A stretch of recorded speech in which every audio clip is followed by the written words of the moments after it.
Hello, everybody. Hello, hello, hello.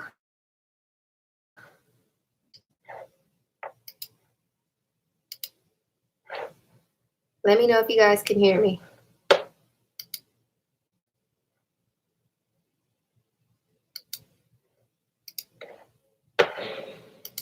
I'm convinced my internet hates me.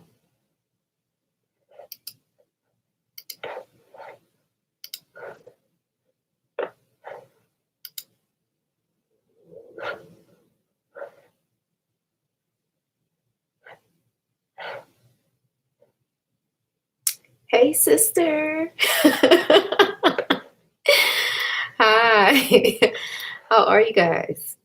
Okay, good to know it's working. It said it wasn't working on my end. So my chat wasn't working. Hey, how's it going, everybody? So, what day is it? Happy Friday. Oh my God. I feel like I have not been on YouTube in so long.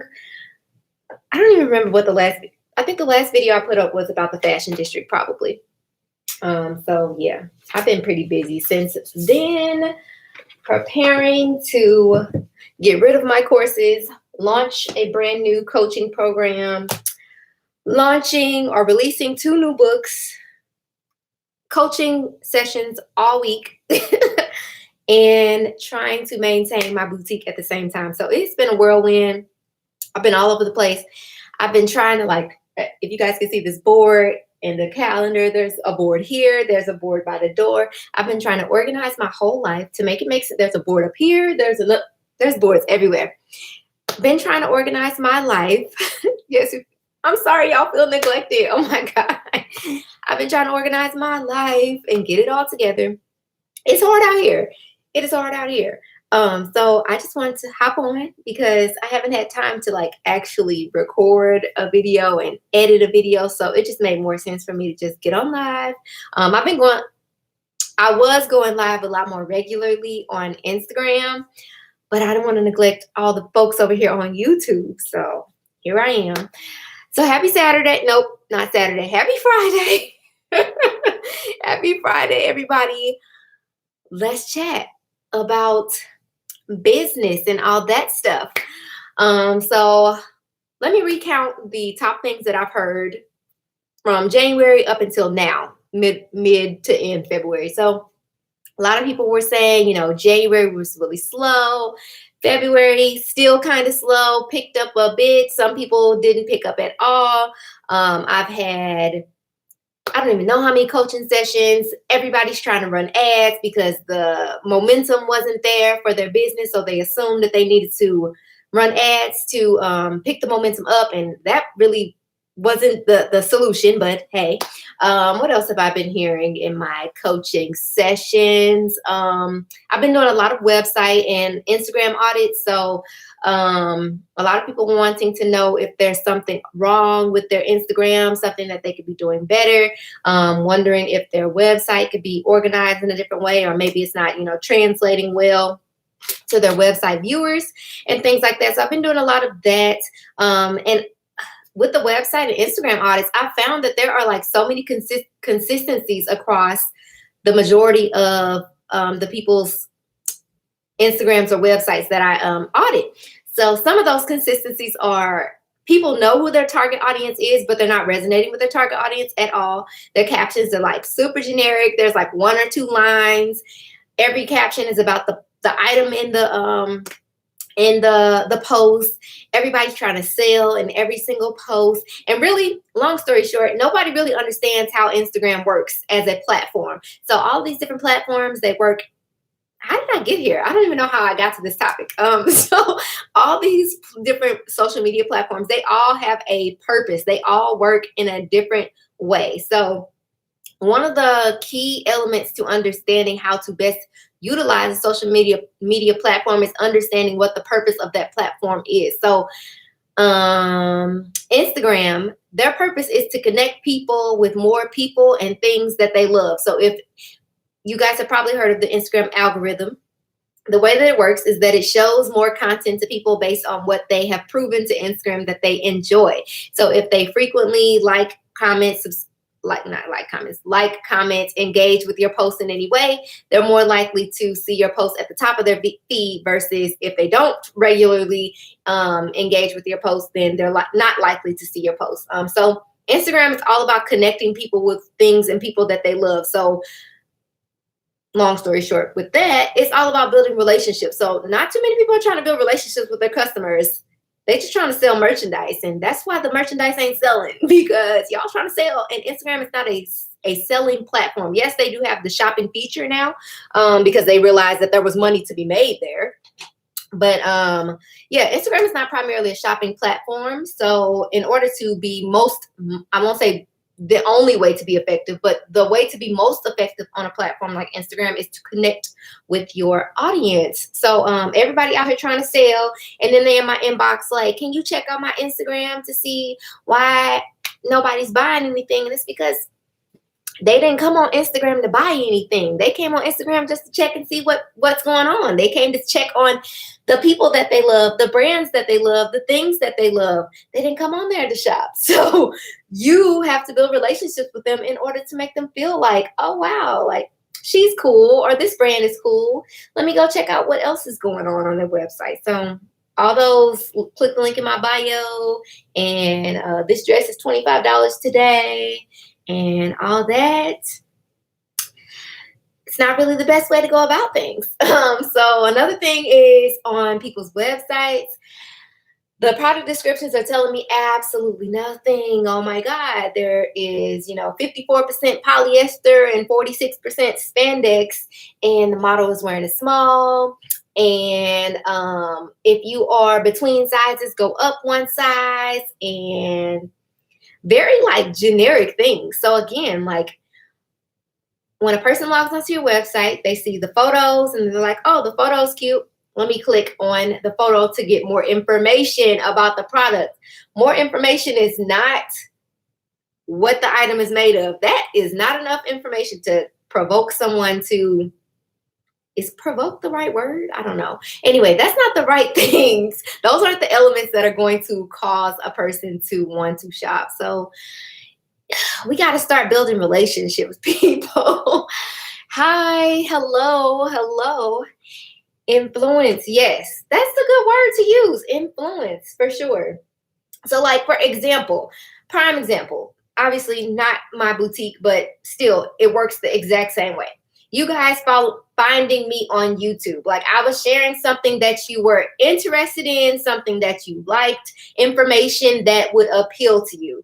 And I just did that. Like just because it wasn't, I was trying to make a sale. It was, I had something that I wanted to share with people. And over time, you guys grew more comfortable with me. You grew more, you started to resonate with me more. You grew in trust for me. My credibility with you grew. And then people started naturally asking, do you have courses? Do you have coaching? Other than like, having the aspiration of getting paid from YouTube, like from YouTube as a platform. I had no idea that people were going to reach out to me and be like, hey, can I hire you to coach me? Like, I had no idea. But it's the same thing with your boutique. Like, you have to resonate with them in a way that shows or shares something that is of interest to them, or you have to resonate with them through your messaging and things like that. Naturally will want to support your business. So we feel like, okay, I have a business, I have products that I want to sell, so I must need to say something in order to sell it. Like I have to say something in relation to the product itself, the price or something like that. And that's not always the case. So I had a masterclass about Instagram a few weeks ago. And in that masterclass, I showed everybody that attended 3 different images from my boutique's Instagram page. And I wanted them to see just how easy it is to resonate with your audience or to get engagement from your audience when you aren't trying to sell. So, and then I showed them a screenshot of my insights so that they could see like these 3 images were part, like within the top 5 of my most engagement, most website clicks, most comments, I think, and then most website clicks, engagement, comments, and follows. So resulted in follows. So the first image that I showed them was literally a picture of an item that was sold out.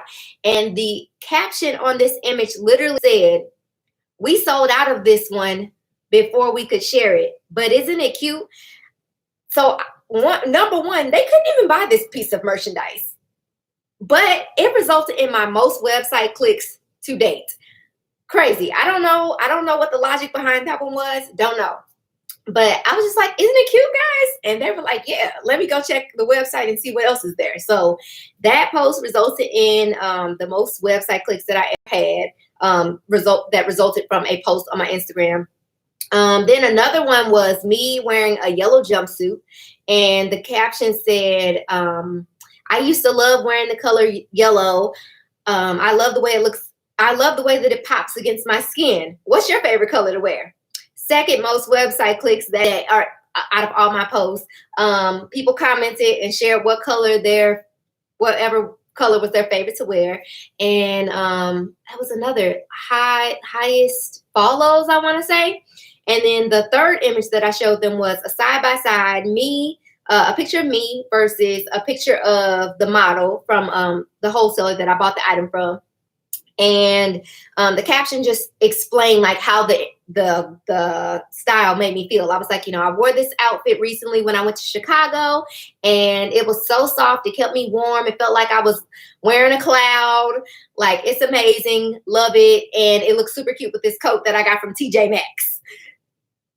And it resulted in website clicks, engagement. I think that one had my most likes ever. None of these captions said, click the link in my bio. None of them said, this item is on sale today. Get it before it's gone. Nothing. I wasn't trying to sell. I was just being myself, sharing information about the product there, but also just being a human being at the same time. And that resulted in actions being taken. So I want you guys to know that you don't always have to be trying to sell in order to sell. It is so possible to make sales. Like, I was getting website clicks on on an item that was sold out. Made no sense to me in the moment, but I'm like, I guess, I don't know. So whatever. Anyway, long story short, y'all ain't got to sell every time y'all get on Instagram. Y'all can just be human beings, for real. I think it's important to remember that you are a person who just so happens to own a company, own a business. There's still a person behind it. So don't forget to add that human element to the actions that you take in your business. It is truly what's going to count and what's going to make your business stand out in relation to others. Hey, I will definitely save this live. Don't you worry. Let's see. What is, yes, but once the customer is in the website, they're already in there now. You have to give them facts. I don't understand what you're saying. Once the customer is on the website, they already in there now. You have to give them facts. Not sure what you're saying there. But yeah, so long story short, I've been seeing a lot of consistencies across my website audits and my Instagram audits. And really, the biggest thing that I've noticed is that we just are missing out on the human elements of marketing. So a really huge part of marketing is understanding your target customer and then creating messaging that they will resonate with. So yeah, I don't even know how I got on that topic, y'all. Do y'all know how I got on that topic? I have absolutely no idea. I was referring to content info on product description. Should we be providing facts about the piece? Sure. Yeah. No, I'm not saying that you should not provide those details, especially if it's something that the eye can't physically see. But you also need to tell them something that would convince them or persuade them to purchase. So like me telling them that I'm wearing a small, or that the item is made of 4% spandex, really doesn't tell them, how much it stretches. It just tells them that there is an element of stretch there. So that when you're writing product descriptions, you want to think about any potential questions that the customer might have, and also any potential objections that might come up. So, for example, myself, I use this example all the time. So myself, I am really short. I'm 5 feet tall, but I have a long leg for a short person, and I have a really short torso. So anytime I see pants online that I'm interested in, my first question is always, how long are these pants? Because I'm really short, but I also have a long leg. So I kind of need to know what the length of the pants are, so I can know whether or not they're going to be just right, or if they're going to be extremely too long for me and they're going to drag the floor even when I'm wearing heels. So that's an example of answering a question that your customer might likely have, or something that they can't physically see from looking at the image. Oh my gosh, I'm shaped the same way. Yeah, girl, I don't know what's going on. I'm just short by nature. Both of my parents are tiny, and then I got this long leg, short torso situation happening. It's just a mess. So like I can wear most regular length pants, but yeah. You're welcome. Any info on getting influencers to promote or getting their info to send PR packages? So I've never personally worked with like an influencer for my own business. And then at my previous job, I worked with influencers, but it was more on a local level. So I don't have any experience in contacting influencer, like a big influencer per se. I would say the majority of them have, if they are a true influencer who is running a business, let's say they're out here doing work they're doing work with the intention of being paid, whether in product or monetary. I would say that person will probably 100% have a website or have their contact information in their bio, or they'll have like the button on their Instagram profile that says contact. So if they don't have that, I wouldn't reach out to them, honestly, because that, in my opinion, is an indication that they aren't like an established influencer. So I would rather work with an influencer who I know does this. Like, this is what they do. So unfortunately, I don't have much advice in that area. Hi, Jan. Which is the best app to use for animated Instagram stories for my business page? The only animated images I've used were from Canva. Canva just added animated Instagram posts as an option for their graphics. So I would say try there. If you want to do like animated text, there's a what's it called? There is a app called Legend. You could try that one. That one might work for you. How do you strategically plan out your week? Shoots, socials, etc. So each of my weeks tend to be different because I don't always have new inventory coming in every single week. I try to order all my inventory in bulk, like at one time for like a month's time. Obviously, I don't have any indication of whether it's going to sell out, quick or fast. But I try to order all my inventory at one time, so that it can arrive all at one time, so that I can shoot it all at one time. So I can get that out the way, because I don't like to have to do like a shoot every week, because that is so time consuming. So first and foremost, I try to order everything in bulk at one time, so I can get all that photographing done at once. As far as like my week to week, honestly, it looks different. There aren't too many things that I do in my boutique on a daily or weekly basis. I try to do as much as I can on a monthly versus weekly or daily. So like I plan out my promotions and my sales goals and stuff like that for the month. Like I said, my inventory, I order all that at one time, take the pictures all at one time. But I am analyzing how things are going. So every day I check to see how my sales are, what my website traffic is like.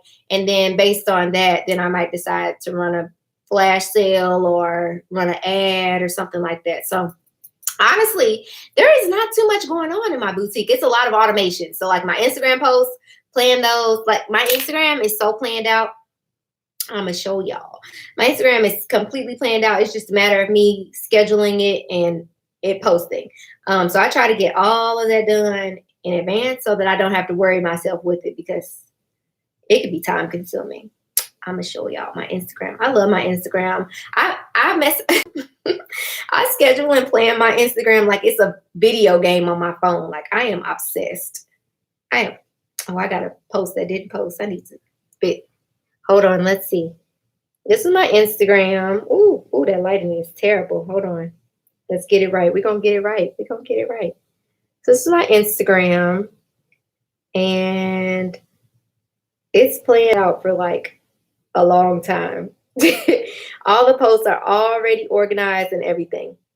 So I try to get it all done at one time so I don't have to touch it. I don't like having to do like I'm at the point in my life where I don't want to touch anything every day. I want to like just be chill. So yeah. Do you use Twitter to market your boutique? And if so, how do you engage with people? So I've only used Twitter one time. And that one time I literally just went on and I searched for people who I think I typed in like nothing to wear. And then it showed me all these tweets where people said, I don't have anything to wear. So I like reached out to each one of them individually and sent them a link to not everybody. I went through and like picked some, but I went through and sent a message or tweeted them back and said, hey, we're running a whatever sale we were running at the time this weekend. Here's a coupon code that you can use or something like that. So I've only done it one time. I got a significant amount of traffic that day, but I didn't get any sales. So I honestly haven't done it since then, but I might go back to it. I honestly forget that Twitter is a platform. I need to get back to that. Hi, Luann. Thank you. Wish I had the chance to say hey at Magic. You've been a godsend. Oh, I wish you could have said hey too. Still working on planning for my boutique for each month. Right now, I do things on a weekly basis. Weekly is fine. I would say at least weekly. You definitely don't want to do anything on a daily because you will get so like you'll feel so left behind or just behind at all times. So, yeah.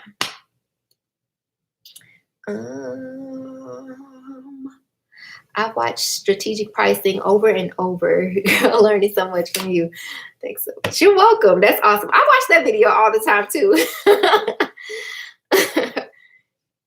I just had my husband edit a bunch of videos earlier this week to put on my Instagram stories because, you know, on YouTube it's this way, but on Instagram it needs to be this way. So I need them to be edited so they would be the right size. So we watched that video again.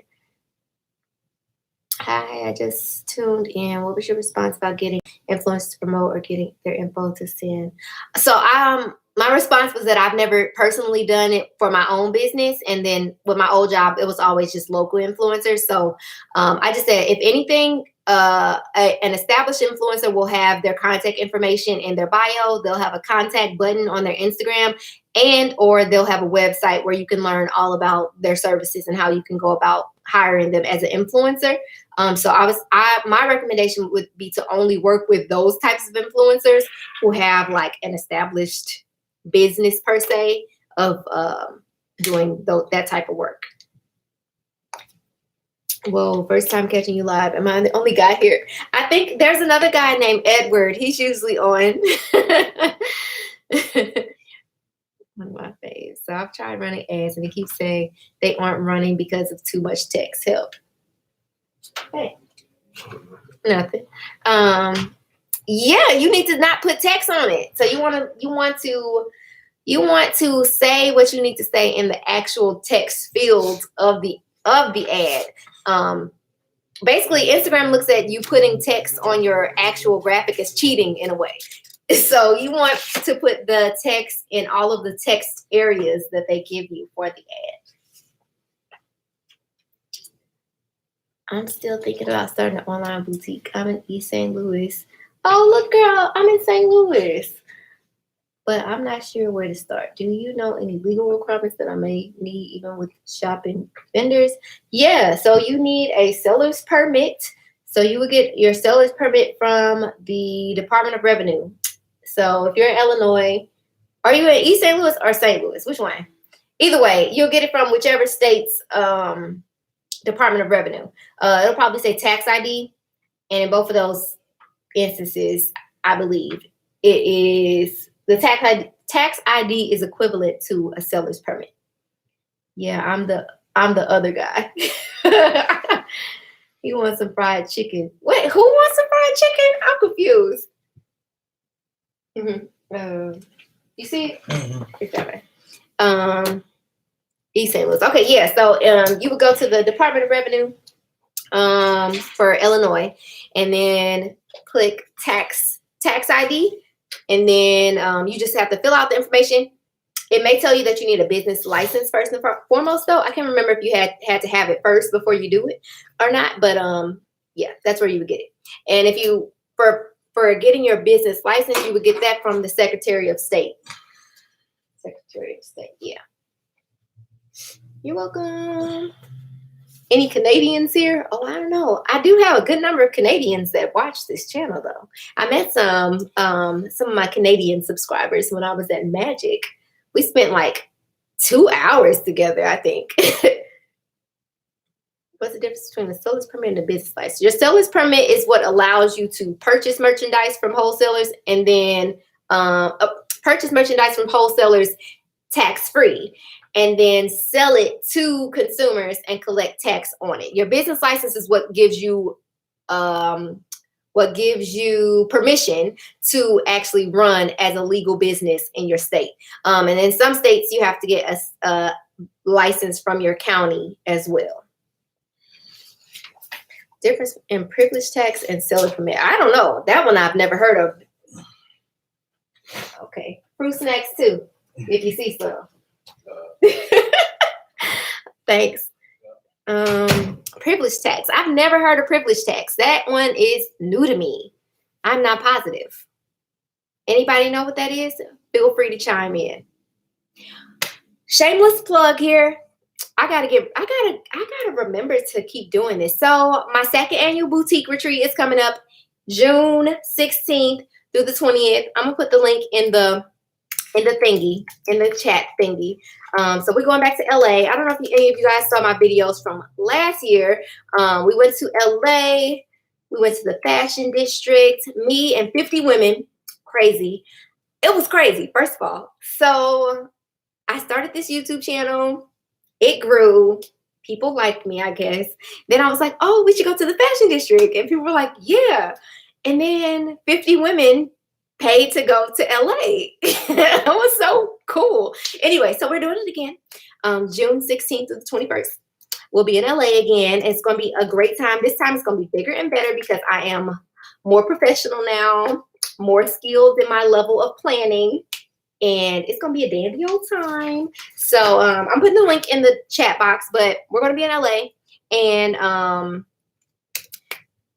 yeah, so last year's retreat was a lot focused on shopping. This time around is first and foremost focused on learning and making sure that everybody is equipped with the knowledge and clarity that they need to make money, to sell the merchandise that they're going to buy. So the last one, we were like, we're going to learn a little bit, but we're going to shop a whole lot. No, this time we're going to learn a whole lot, and then we're going to shop a whole lot. So there's going to be a full day of learning, like a whole day. I mean, like 9 a.m. to 5 p.m. learning. There's breakfast and lunch is served as well. Yes. Anywho, learning for a whole day, and then 2 whole days in the fashion district. It's going to be amazing. So if anybody wants to come, feel free. Come join us. It's going to be a good time. Super excited. Oh, that link doesn't work, huh? Y'all weren't even gonna tell me. Okay, let me get back to y'all questions. That was the end of my shameless plug, my little commercial. And now back to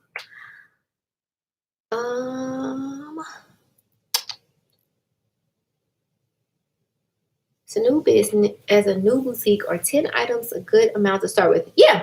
So I would say 6. I would never start with less than 6. So I think 10 is a comfortable number. Is there a payment plan? Yes. So with the retreat, there is a $200 deposit required, and then you can pay on your own schedule, basically until it's paid off. I think there is a deadline. I have to check with my travel agent to make sure of what that deadline is. But yeah, you can pay it at your leisure. You can pay every week leading up. You can pay every 2 weeks. You can pay 2 big lump sums, however you would like to pay it. Flexibility. Jess is all about flexibility. I just want everybody to make it there.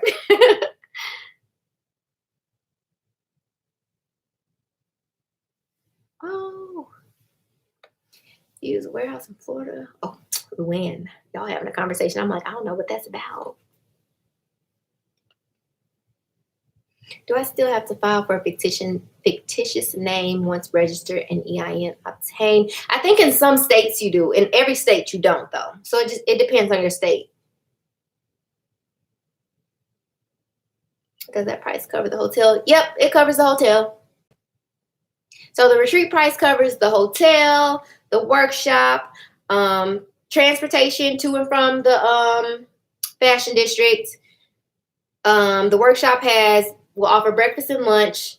Also part of the retreat, you get, so the other perks of the retreat is prior to the retreat, everybody will get added to a private Facebook group where you'll all be able to connect with one another. And then I'll also be hosting 3 live trainings that will be just for the attendees of the retreat.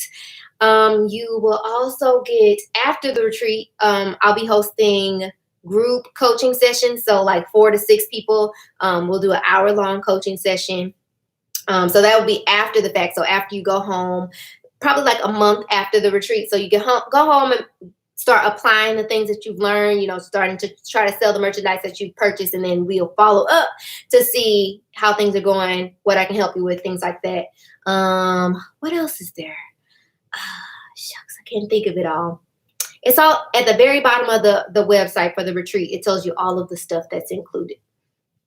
But yes, to answer your question, it does include the hotel. I would love to, wait, where'd it go? I would love to join the retreat, but with work companies that cater to children's clothing. There are vendors in the fashion district that sell children's clothing. I've personally never, shop with them because I don't sell children's clothing. So I've never really checked them out on myself. But yes, there are vendors out there for children's clothing. Really want to go to the retreat? You should. Have you ordered from Muddle? Yeah, I have. Let me see if I got something I have like 2 things from them. I have 2 things from them. If I find that, I don't know where they are currently, so it would take some digging. But I think it's in one of these bins over here. Ooh, over there. But yes, I have. All their stuff is like super stretchy, lots of spandex. But yeah, I have, to answer your question. Yes, I have. I've only purchased from them that one time, and I think I bought it while I was in the fashion district.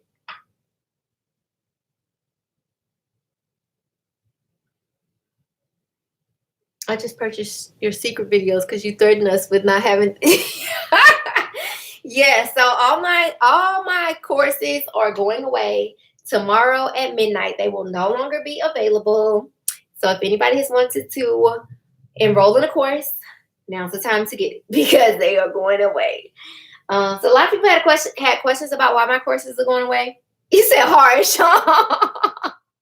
Sorry. No, I really want everybody to understand where I'm coming from. So like, for example, when I first started this YouTube situation, everybody was like so concerned about vendors or so happy that I was sharing information about where to buy the clothes, the vendors and all that, which was cool. I had no problem with sharing the information. But what I found was they were going out buying all the clothes because they were excited, but they didn't know how to sell it. I was like, okay, well, that defeats the purpose. You just spent money and you don't know how to sell it in the first place. So I tried to get away from being so focused on the vendors and started getting more focused on teaching. So then I got into teaching, and then it was like, okay, people wanted to learn about this, or they wanted to learn about that, or they wanted to learn about this. So then I made all these individual courses, and like 1 week they'd be buying this, and then a month later they'd be buying this because that thing helped them, but then they realized they needed help with this thing, and then they got this thing, but then they realized they needed help with this thing. And I'm just like, oh my God, like you could have got all this in one time and you could have been thriving. So instead of me offering all these individual courses, I just want to make one and just answer all the questions at one time. Because I feel like that's one of the biggest things that hold new business owners up from being successful or being as successful as they could, as fast as they could.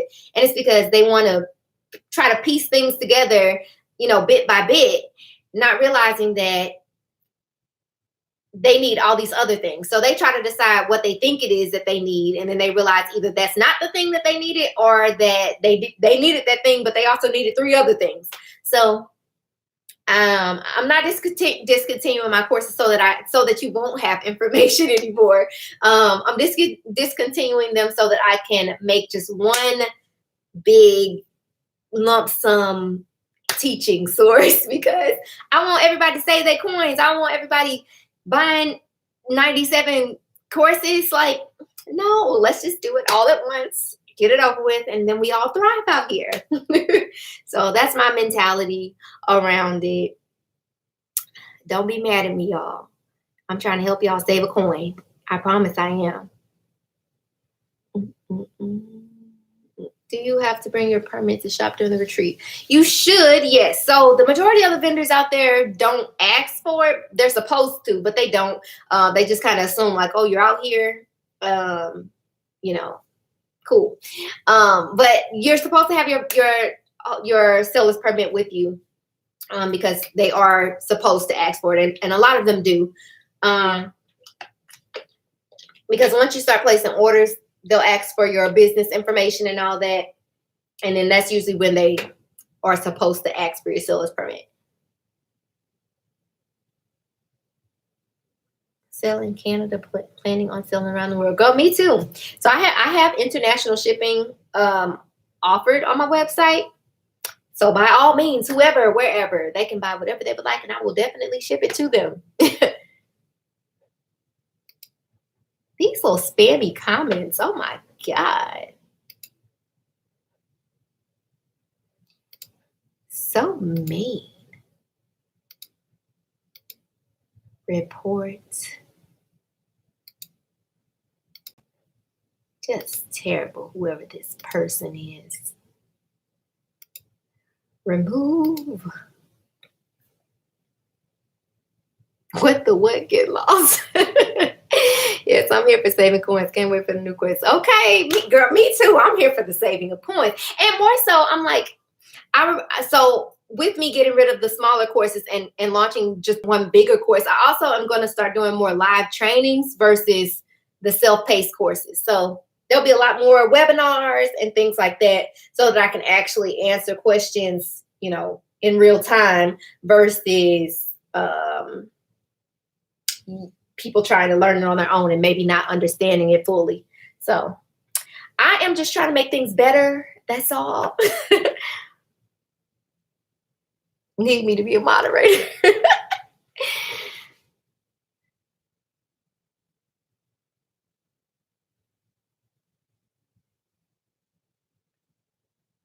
Which shipping company do you use for international shipping? USPS charges too much. I use USPS. So I have it set up on my website to where it's not like a pre-calculated number. So it's based off of the person's address. So once they put their address in, based on the weight of the items, it will tell them how much their shipping will be. So they get to decide whether or not they want to pay that amount, instead of it being on me to pay it, or figure out how much it needs to be. How do you personalize your packaging? I have all black mailers and a thank you card. I want to get hang tags eventually. That's it. That's all I got. So I have same thing as you, girlfriend. I got black poly mailers, and I have thank you cards that go inside of it. And I have I don't know if you guys can see it, but I have, ow, I just shocked the crap out of myself. My little hang tags. That's it. That's all I got. I ain't got nothing else. I'm trying to save coins, girl. That packaging is just gonna go in the trash. So when I first launched, I literally wrote out a list of like what was most important to me and what was least important to me. So what was most important to me at the time was having a thank you card to put into the packaging that had, follow us on Instagram. I think it offers them a coupon code that they can use on their next order. That was what was most important to me. And then I forget what the next thing was that I got. I think I got hang tags, but it wasn't these hang tags. It was some hang tags I got from Vistaprint. And like as time grew and as I made more money, I started checking things off the list. So eventually I worked my way up to these tags, which I love, but they were cheap, but I had to buy them in bulk. So it was a lot of them all at one time. So like this whole this whole thing is packaging stuff. These are all tags. These are all my tags. So I have like 1,000 tags. And then I also have custom shopping bags for when I do pop-up shops.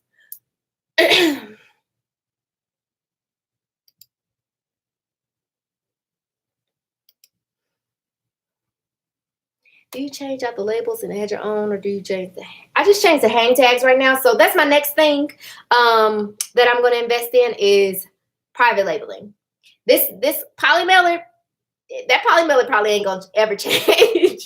That poly mailer is probably going to always be black or some other blank slate color because it's just going in the trash.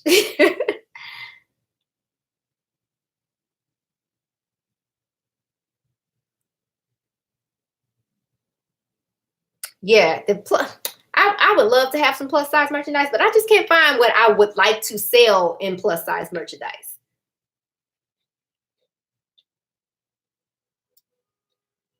Can I get the payment plan with the course? Yeah, all the courses have payment plans available.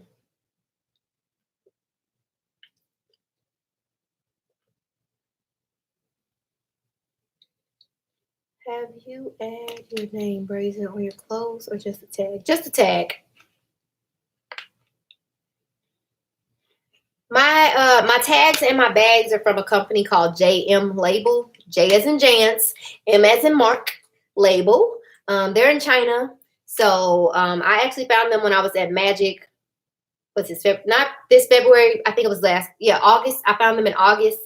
They were at Magic and they were manufactured in China and then they got shipped here. So I think I paid like $380 or something like that for the tags, 1,000 tags, and I forget how many bags I got. But yeah. I find that Giddy is expensive, but really love the size. Yeah, Giddy is extremely expensive, especially once you find the actual company that the items are from. You're like, did I really just pay that? I've only shopped with Giddy one time, and that was the one time I needed to know that I didn't need to do it anymore. So I bought 2 items from them. One was from this company called Kaylee Collection, and the other was from a company called JNK.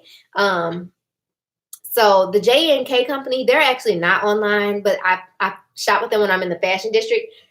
And then Kaylee Collection, they weren't online originally, but they are now on Kaylee Collection was on LA Showroom, but they weren't on Fashion Go, but now they're on both. But anyway, long story short, I found out that they, weren't manufacturing their clothes, that they came from other vendors. And I was like, oh, no. I know that these clothes are cheaper, and they were. So the one I got from Kaylee Collection was the sequin dress wrap situation, and I think I paid like $39 or something like that from Giddy. And then when I found it at Kaylee Collection, it was like $34, which is $5 less. And you might be like, well, that ain't much. It is, because 5 times 6 items in a pack is $30. Okay, $30. I could have got a pack of t-shirts from another vendor, something. I could have got something for $30. That's a lot of money in wholesale dollars. So Giddy gets no more of my money. Now I won't lie, I go on their website because I want to see what the heck's out there. So I'm like, okay, this cute. Now let me go search for it. So I definitely be on their website.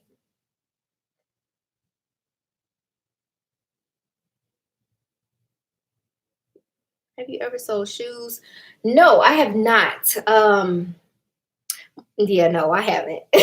I always hear stories about how expensive the shipping is, and then plus I'm like, where am I storing shoes? Where?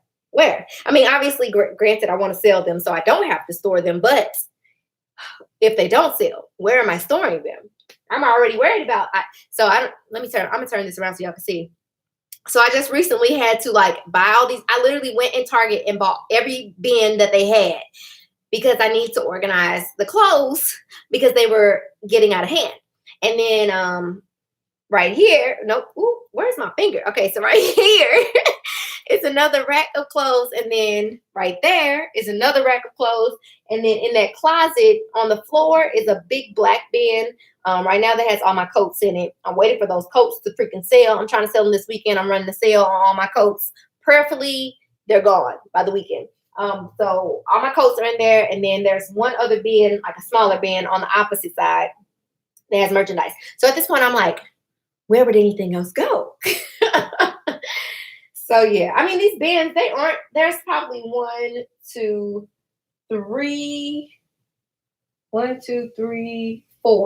four out of the 12 that I would say are like packed. So yeah, anyway, every time I answer a question, I like start going off on a tangent. To answer your question, I have not ever sold shoes.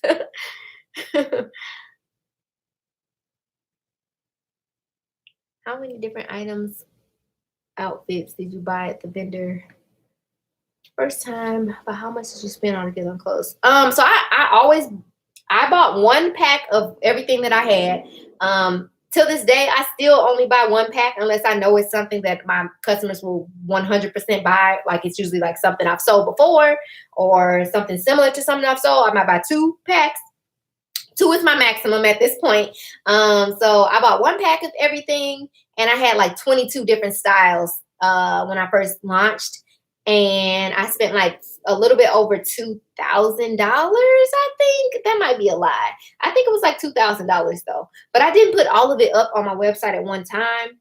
I launched the pieces over time.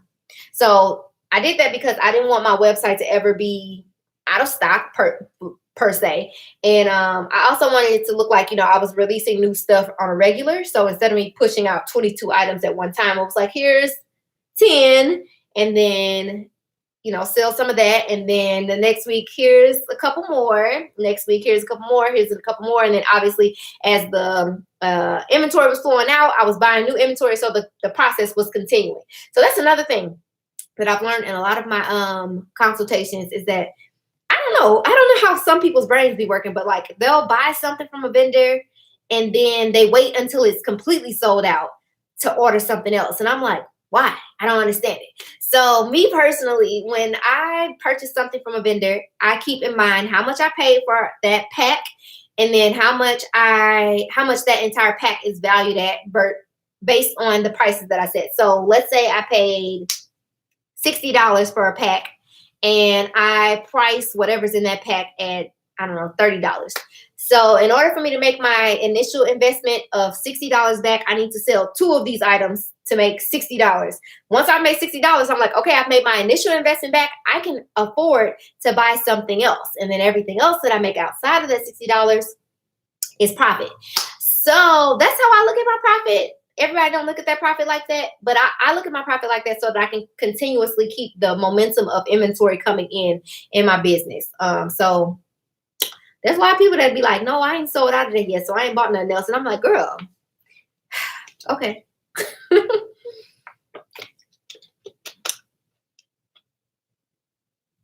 What are your reasons for not having a brick and mortar besides just an online shop? I frequently go back and forth with myself about having a brick and mortar. I would say right now, the majority of the reason why I don't have a brick and mortar is because I enjoy the freedom of not having to go to work, like physically. I literally spend all of my time in my house, and I enjoy it. So I would say that's my first and foremost reason. Secondly, I don't want the added bills. Really, I honestly don't. My previous job was in a brick and mortar setting, and it was part thrift store, part boutique. So like half of the store was used merchandise, half of it was brand new merchandise. So that was like my first introduction to like small business per se. So it gave me a good feel for like what it's like to have to pay the bills and keep the lights on and sell the merchandise and run basically how to run a store. So it wasn't like all my previous retail jobs where it was corporate and things like that. This is gonna make a good video. I need to remember this. I'm gonna make a video about it. Anyway, so long story short, it took a lot to maintain what was going on in that business, trying to keep up with the bills, making sure that we were selling enough inventory, making sure that we were pricing the inventory high enough that we were able to calculate money in to pay the bills and things like that. It was just too much. So my second reason for not getting a brick and mortar is having the responsibility of paying additional bills. But I do miss like the face-to-face interaction of working in retail. So who knows, maybe somewhere down the line I might, but I don't know. Do you know if Touch Dolls makes their own clothing? They always have matching plus and standard. Nope, they sure don't.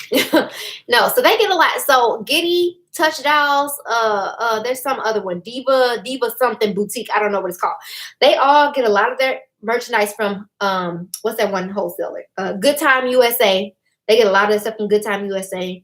I don't know what the majority. There's another vendor called Meek something. They're not online.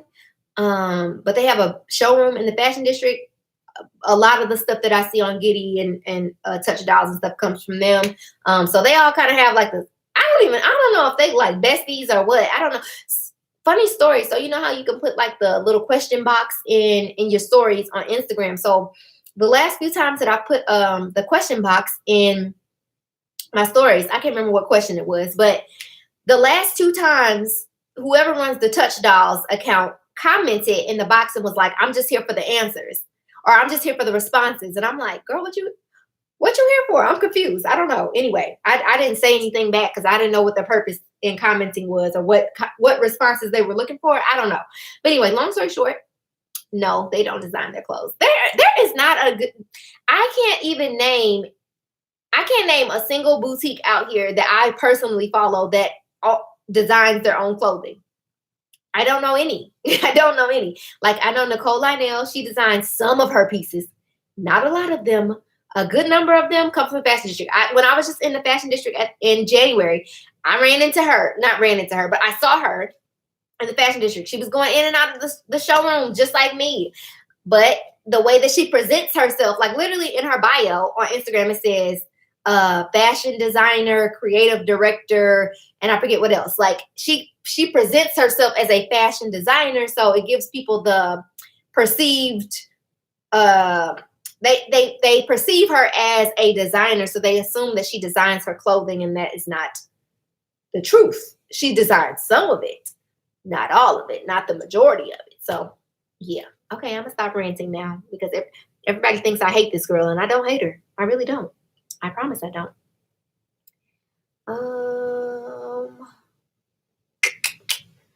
I ordered 54 pairs for my lunch. I'm scared to see how much shipping is. Oh, girl, you'll be okay. You'll be fine. Just calculate the shipping cost into your into the price of the merchandise. It'll be okay. I promise.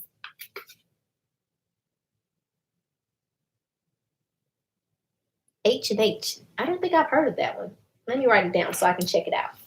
H&H. Ooh, my desk is getting a mess. H&H. Do you plan on doing drop shipping? Because it sounds easy, but I feel like the item first to make sure they are good. No, I don't have any plans of doing drop shipping ever. Nope. I like having my merchandise in stock. I like being able to check the quality of it before it gets packaged to make sure that it actually is of quality, that there aren't any damages or anything like that. I like being able to add my personal touches to things, putting a personal note into the package if I feel the need to do so. So no, I don't think I'll ever do drop shipping. Latisse put this 2-piece denim set up today. It's so cute for 42. Ooh, child, yes, 42. The highest price thing I've ever bought from Latisse, I think, was $29, maybe $32. Somewhere between 29 and 32. It was tough. It was tough selling it. Oh my God. No, it was tough selling it at the price that I needed to sell it at to make my intended profit margin. Once I discounted it, then people were like, yes. But yeah. Thanks, 42. Are there any vendors that let you buy single items instead of the packs if you are just starting out? Not in the fashion district, but on like AliExpress, Alibaba, things like that. Yeah. I've never shopped with any of them, but I know that they do offer those types of things. There are, but their pieces tend to be a little more pricey. Emma Cloth is one. Oh, well, thank you. I've never heard of Emma Cloth, but for sure, if any of you guys know of some, please throw them in the comments. I am Roxy Rocks. I live in Florida and I have no one around me that I know wants to do better. Everybody's so blah. I need to move to LA. Oh my God. I always tell myself I need to move to LA until I get to LA. And then I'm like, oh, everything's so expensive out here. Let me go back to the Midwest. But I love being in LA temporarily. It's like all the vibes that I need. Like every time I go to LA, I come back feeling super inspired to do better work. Every time. I don't know what it is. Like, especially in the warmer times when I go to LA, like I like to go to the beach. I like to go to like the fancy malls and see what people are wearing, all that. It's just a vibe. I really enjoy LA. I just can't afford to live in LA. How long did it take you to learn Facebook ads? And do you still advertise on Facebook? Where do you advertise? Yes. So I would say it took me to learn how to like actually make ads work. I would say it took me like 3 to 4 months to actually figure out how to make them work, like actually make money from them. So I started running ads at my last job. So when I say that my last job literally introduced me to what it was like to run a business, or own a business, I literally mean that. Like, so it was owned by a nonprofit organization. My boss was the VP of finance or something like that at the nonprofit. So he knew nothing about retail. He literally hired me because I had retail experience, and he literally just like let me do whatever I wanted. He told me what my budget was to spend on marketing, my budget to spend on clothing, all that. So like I went to the fashion district, I went to trade shows, I was buying clothes on somebody else's dime, I was running ads on their dime. So essentially I was learning how to run a business on somebody else's time and money. So it took me like 3 to 4 months to figure out like how to make it work. But more specifically, it's not really about how to make them work. It's more so about fine-tuning your own process for choosing your target audience, choosing your placements, just all your targeting details and all that. So that really is the hardest part of running effective ads is making sure that you're getting it in front of the right audience. Once you get into the right audience, it's smooth selling. So like, I don't know if I'm running any ads for my boutique. And to answer the second part, yes, I still run ads on Instagram and Facebook. I'm running a few ads right now. So I just started one maybe like 2 hours ago. So I haven't seen any results from that one yet. But I'm running one for my other brand, for the Boutique Academy. Right now, I'm running 3 ads for that one. And one has 24 purchases, and it's costed me $2.66 per purchase. And the item that they're buying is $34.99. I don't know what that is though, what they're buying. Anyway, whatever it is, the item that they're buying is $34.99. Each purchase has cost me $2.66. So essentially I'm making a profit of like $31 and some change on each one of these purchases. Then the other one has 11 purchases on it. The item that they're buying on that one is $25, and it's cost me $2.96 for those purchases. So I'm making like $22.04 profit on each one of those ads. So yep, I still run ads. If anybody wants my ads course, it's going away tomorrow. So go ahead and purchase it if you're interested. There's a payment plan. Somebody just purchased it. I don't know who it was. I'm going to assume it's somebody on here. But yeah. So ads, once you figure out exactly who it is you want to target and all that stuff, it is smooth selling. I literally can just wake up and like the ads that I'm running right now are duplicates of an ad that I ran in the past. So it's the same audience, same budget. I just changed the image and the results come in. So I'm telling you, once you find what works, it just works. In your opinion, what's the difference between Fashion Go and LA Showroom? Please share your experience with the service from both.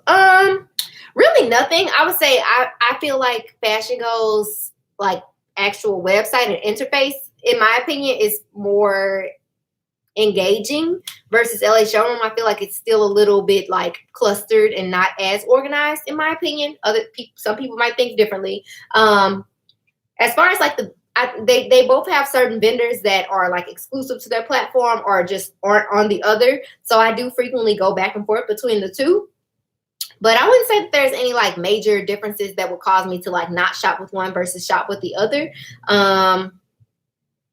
Yeah, so I don't really have any complaints about either. I will say, if there are any vendors that you guys are like that you love or that you frequently shop with, I would recommend signing up for an account on their website if they have one, or reaching out to them and seeing if they have a WhatsApp that they do business through, because a good number of the vendors on Fashion Go and LA Showroom, their prices are higher on those platforms because they have to pay a commission for the items that they sell on those platforms. So every item that they sell, they have to pay a percentage of it to Fashion Go or LA Showroom. So usually on their websites, the prices, not all of them, but on a good number of them, the prices are cheaper on their websites. And then if you go to the fashion district, you can get it even cheaper depending on who you're working with and how persuasive you are.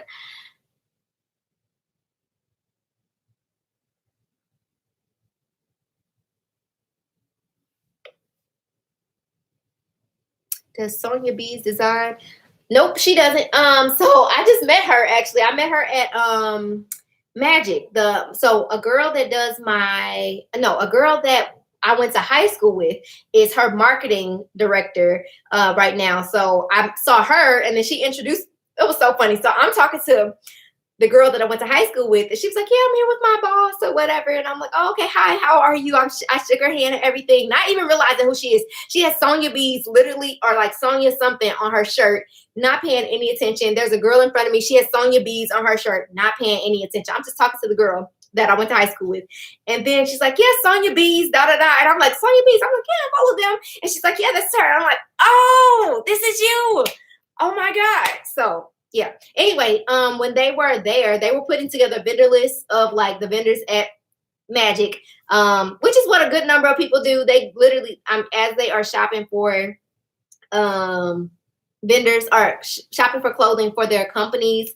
They also the people that sell vendor lists, they are tend to be putting together vendor lists at the same time. So yeah. But long story short, nope, she don't design her stuff either.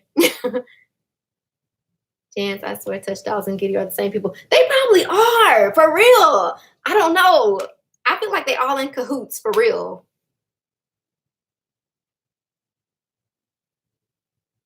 Hi, Lisa.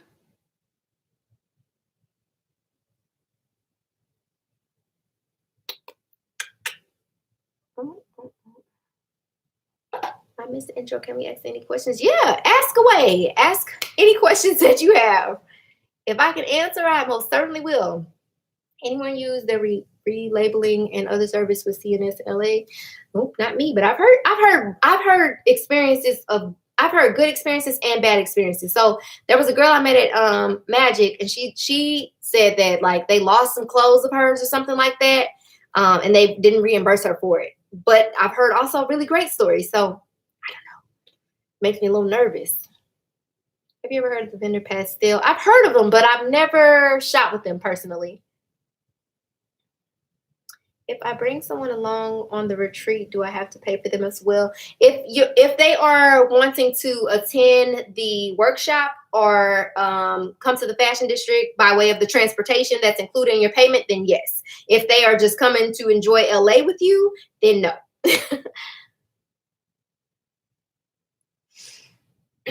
How much inventory should you buy if you're just starting out? I recommend no less than 6 pieces.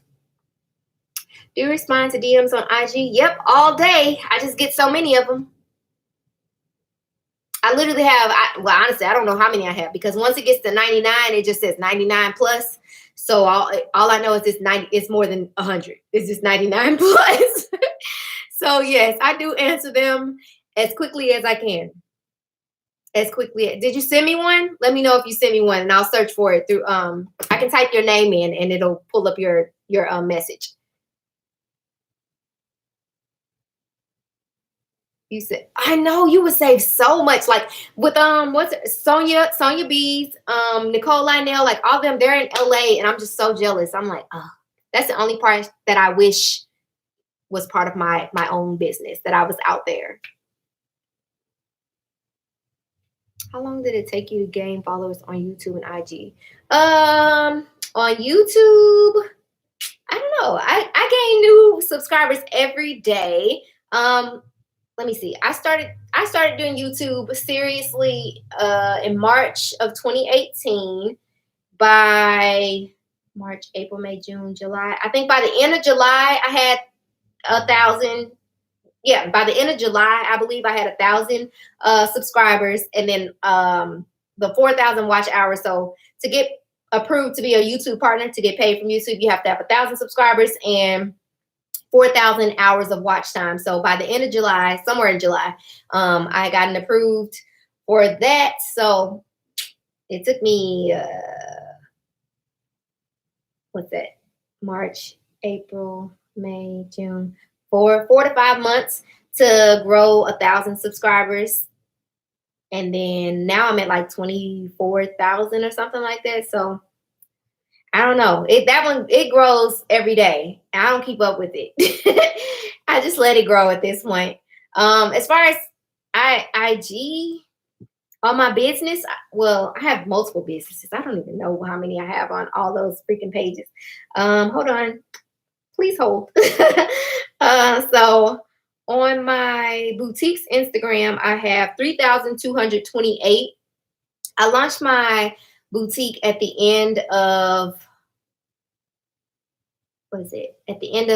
at November 2018. So since then I have 3,228 followers. For my Jan Charté page, when I launched this YouTube channel, I think I had like 1,200 followers, and now I have just under 11,000. So yeah. I want to say it took time, but it also didn't take time. So, because you guys probably heard consistency is key all the time, but it really is. The more consistent I was, the faster my audience grew, but also the quality of what I shared mattered. So, like, for example, on my Jan Charté page, which is this one, I suck at this part. That one, the pink one, the one where I post everything. Anyway, long story short, that Instagram page has 360 posts, and I have just under 11,000 followers on there.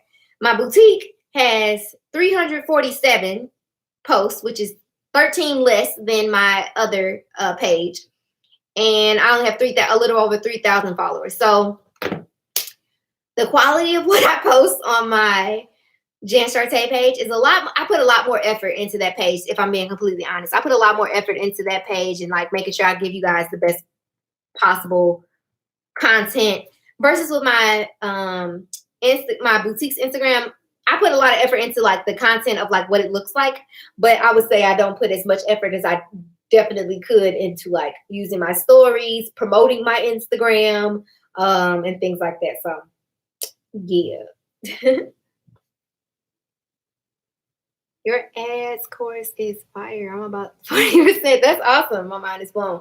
Yeah, it's a lot of content in there. So my ads course is literally, I don't even know how many videos are in there, but it's literally like video after video after video after video of me going through step by step how to run ads. Like, it's not just me sitting and talking to you guys how I'm talking to you right now. It's literally me like showing my screen and showing you how to run ads. So I'm telling you, if y'all are interested, y'all should get it because the course is going away. It's not going to be for sale anymore tomorrow. I'm sticking to my word. Going away. What's the minimum amount you recommend for ads? Because my ads don't return anything. I literally start with $5 per day. Every time. I start with $5 per day. I think the ones I'm running right now are started at $10, but that was because it was a duplicate of a previous ad that worked really well, so I knew it was going to work. So when I am running an ad for the first time, it always starts with $5 a day. I'm telling you, the targeting is key. It don't matter. You can spend $5 can get you a long way. A long way. Let me see. I'm gonna try to find. Let me find my best performing ad. But yeah, to answer your question, $5 a day. That's it. And then if it's performing really well, then I up the budget. I spend more money if it's performing. So I think the highest amount I've spent per day on ad was like $40. And that was scary. Oh my God. I was spending $40 a day on an ad, but it was amazing. So I got 199 purchases on one ad, and it cost me $2.92 per purchase on that ad. I think this is for one of my courses actually. Yep, for one of my courses. So I sold it 199 times. It cost me $2.92 per purchase. I don't know if any of y'all know how to calculate that, but that was a lot of money. I was like, so that was one of those ads that literally started at $5, and I'm pretty sure that's probably the one that I got up to $40 at a point. So yeah, I'm about to calculate that because that was a lot of money. Hold on. I know the last time I looked at it, it was over $6,000 that I had made from that one ad. It was crazy.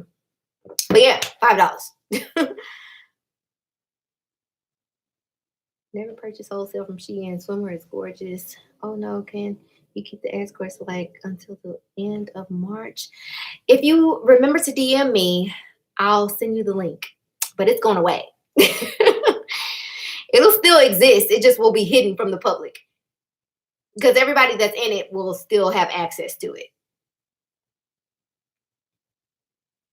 Emma Cloth is one of Shein's biggest vendors. You can find most of Shein's stuff on Emma Cloth. Oh wow.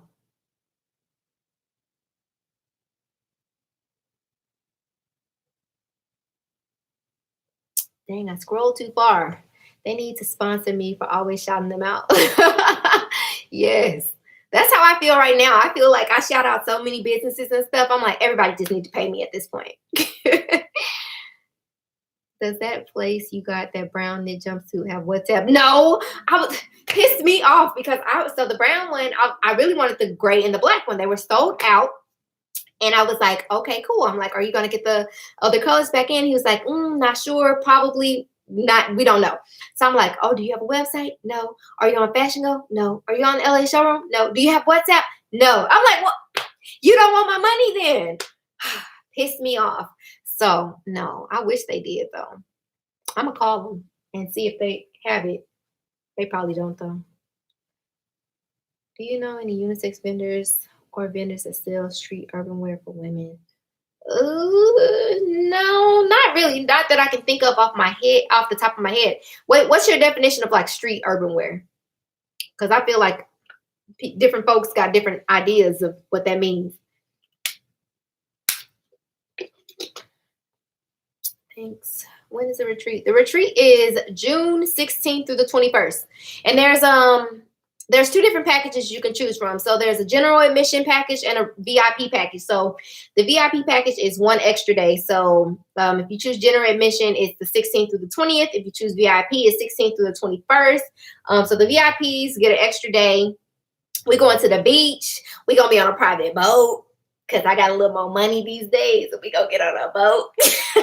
So we're going to get on a boat and we're going to do so we're going to do the beach day. That morning, we're going to go to the fashion district because they have sample sales on Saturday. So we're going to sample sale, beach day, VIP dinner. We're going to get cute. I'm going to take the ladies to dinner and it's going to be fun. Is the max count for the retreat still at 50? Yeah, it's still at 50. It might go up depending on how many people I have interested, but yeah.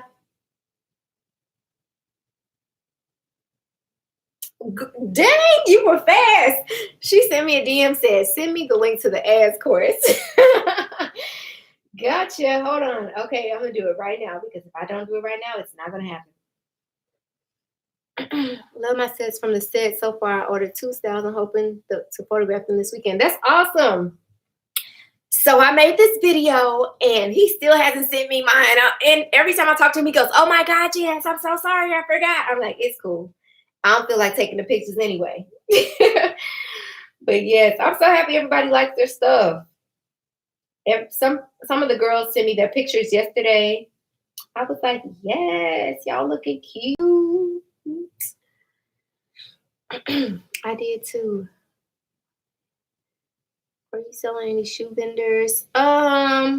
I have a list of shoe vendors somewhere. I don't know where they live though.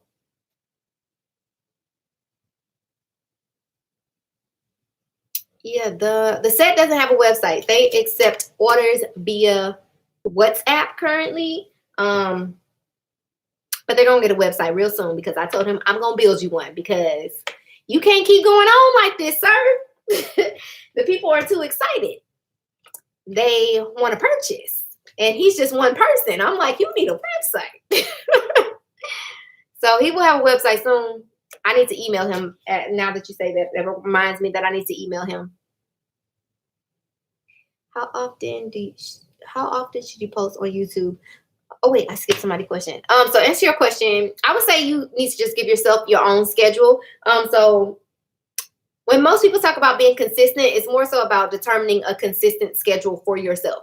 So a consistent could be once a week. It could be once every 2 weeks. It could be once a month. It's just up to you to decide how often you're going to do it and make sure you stick to it.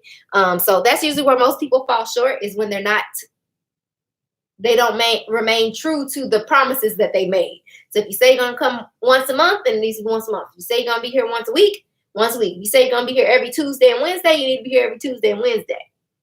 So, yeah, I wouldn't say that there is a schedule that you should be on, honestly. I would say it's more so always about the quality of the content that you produce. So, like when I first started YouTube, like I said, I had no indication whatsoever that things would pop off like it did. All I knew was I was sharing a video about something I knew, and I was like, I'm gonna see what happens. I'm gonna see how many people watch it or whatever. So I had this one video, and it went from 10 views, 100 views, 1,000 views. Now that one video has like, I think 150,000 views, which is crazy, but it grew every day, and it was because it was content that people were searching for on a regular basis. So even with me, I literally have gone like a month, maybe even more, without posting on YouTube. But the content that I produce is content that people are constantly searching for. So even when I'm not physically active, my page is still seeing lots of views. So like, for example, I'm gonna give you a prime example. So it's been a few weeks, let's say. I know for a fact. It's been a few weeks since my last YouTube video went up. However, in the last 48 hours, I've had 2,900 views on my channel. In the last 28 days, I've had 40,244 views. So, and I know for a fact I've posted like once, maybe twice in the last month. So, all about consistency.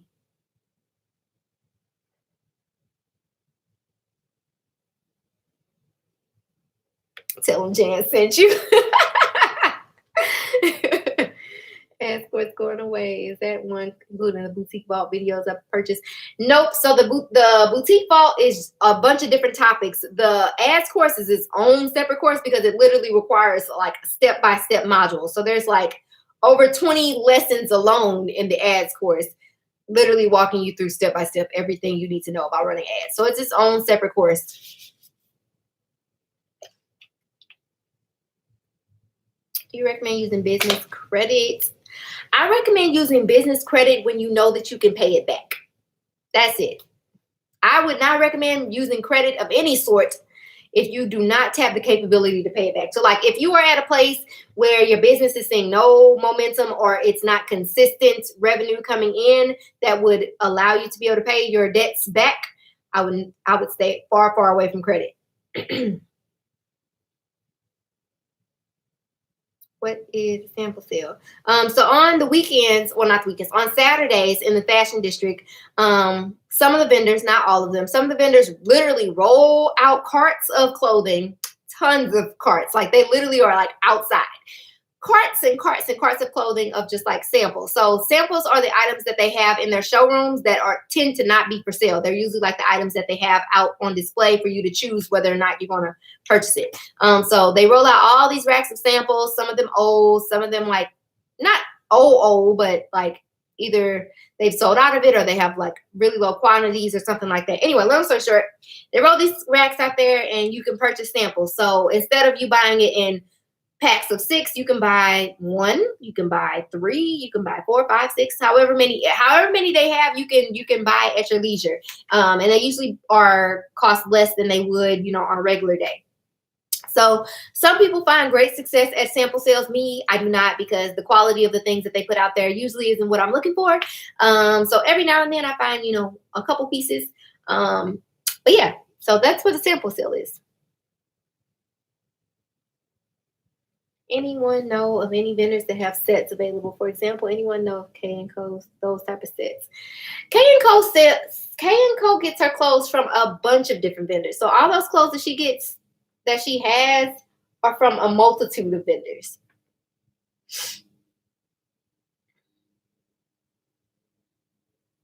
So like the vendor that they were all talking about above, the set, that's where she got a bunch of those sets that she just put out this past week.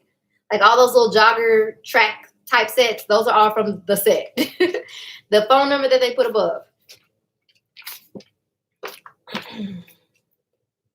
Clothing pieces that's similar to what Aaliyah, Tiana Taylor, Rihanna, and Ally Mae would wear, like baggy clothes, tracksuits, sweats, etc. Try, what is it? Reflex. I think the other one's Red Fox, I think it's called. Let me just type down here. Bijou, Red Fox, Reflex. I just typed some of the vendors in the chat box. I would say start there. If you have a Fashion Go, go to one of those vendors and then click on one of their styles. So you have to do it from a computer. Excuse me, because it won't show on a phone. So if you click on one of their styles, at the bottom of Fashion Go screen, it'll show you related styles. So styles that look like it are from like clothes from vendors who sell similar products. So that's usually how I find like another vendor who either has the same item or has a similar item. When you look at Fashion Go on your desktop, you can see related vendors. So that's my go-to.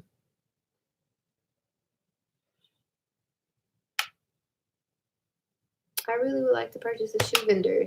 Put your email list. Put your email address in the comments, and I'll write it down. I'll send it to you.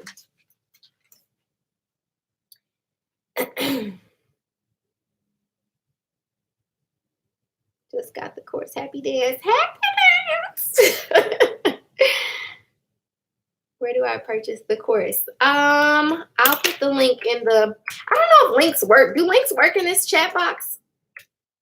I don't know if they work, but I'll put it in the chat box.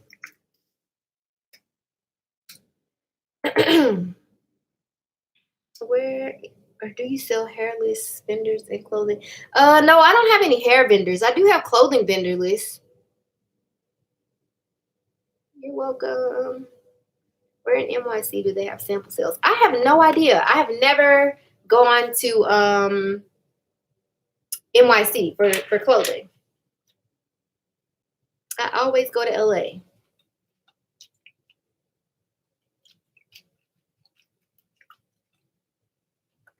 Would you be able to make a vendor list of Miami and one of NY? I've never been to the fashion district in either of those. From what I've heard, it's not much of a district per se. There isn't many options. And it also depends on like what you're looking for. But if I'm going to Miami sometime in May, I think. I'm going to a conference in Miami. So if I just so happen to make it down there, definitely. Oh, let me write that down. KAY.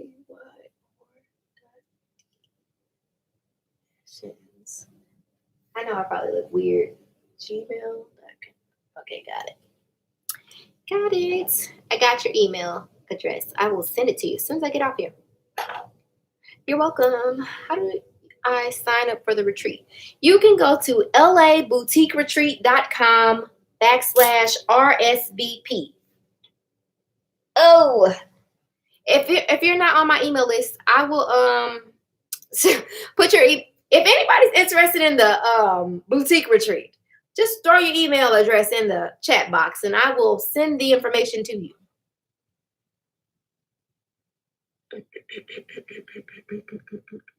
No, the links doesn't work. Oops. Why don't the links work? I must be doing something wrong because I feel like there is a way for me to share links. I just don't know what I'm doing. Does the set have an IG or something that we can look at? Sorry, I missed that part. Nope, they don't have a website. They don't have an IG or anything. You literally have to contact him via WhatsApp and he'll send you pictures of all the stuff. Hey, Janice, I purchased Trinity and 300 vanillas. My phone died. Everything. Can you be saved somewhere? You said you will send. Yes, I can resend them. Okay, hold on. Now I'm going to have a whole list. Okay, so I need to send this person's shoes. What's your email address so I can send it to you again? Hold up, my question got skipped. My bad. Any advice to start retargeting for a new target audience? Do you mean in ads? Is that what you mean? Or just like in general?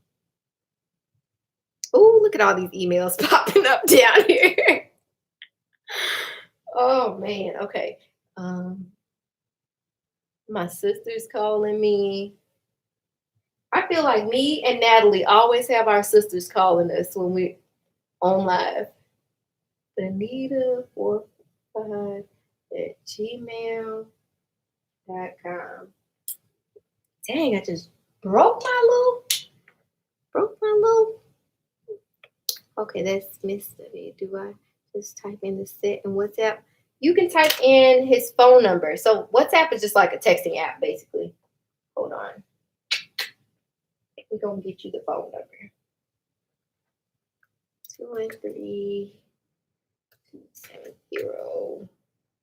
213-270-3043. Whoa. Okay, let me write down the rest of these. Juju Styles online at gmail.com. Okay, gotcha. I'll send it out. I got y'all. Oh, another one. Shoot. Oh, man.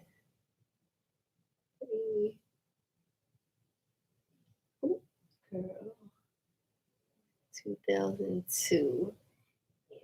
Yahoo.com. I have Fashion Go account and I love them.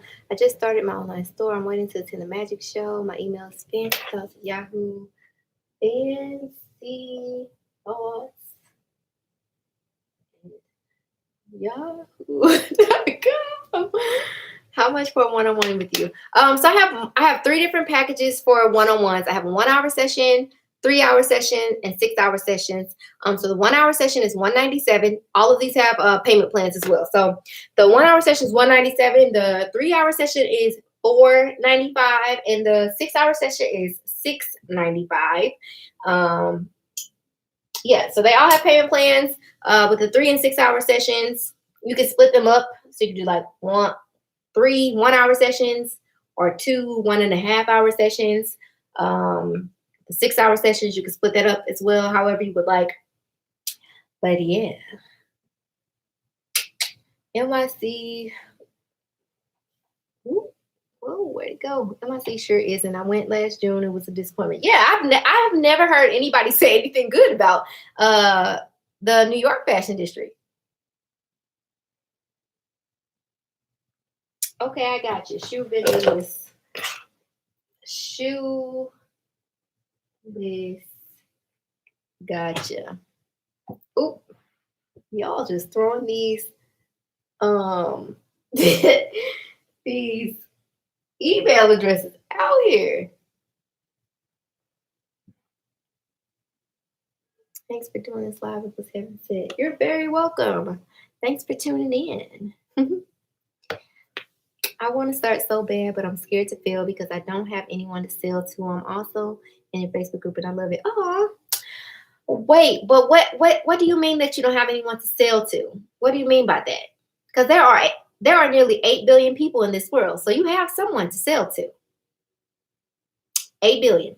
So I forget who I was just talking to about this. I was telling somebody, I don't remember. I think I was talking about like giving out vendor information. Somebody was asking me like, did I feel like me giving out vendor information would hinder my business in some way? And I'm like, no, because there are nearly 8 billion people in this world, and I can't serve all 8 billion of them, and neither can you. So me giving you my vendors information doesn't matter because there are 8 billion people in this world. And I'm just trying to get to my little portion, and you can have your portion over here. I don't see Reflex store info you posted. I didn't post their info. I just posted their name. They're on Fashion Go. So I just posted the vendors' names.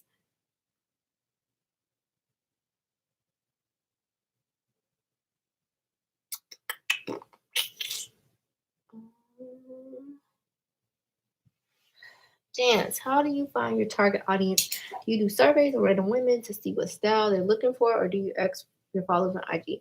A combination of asking my followers and just observing my followers. So, I feel like I'm getting sick.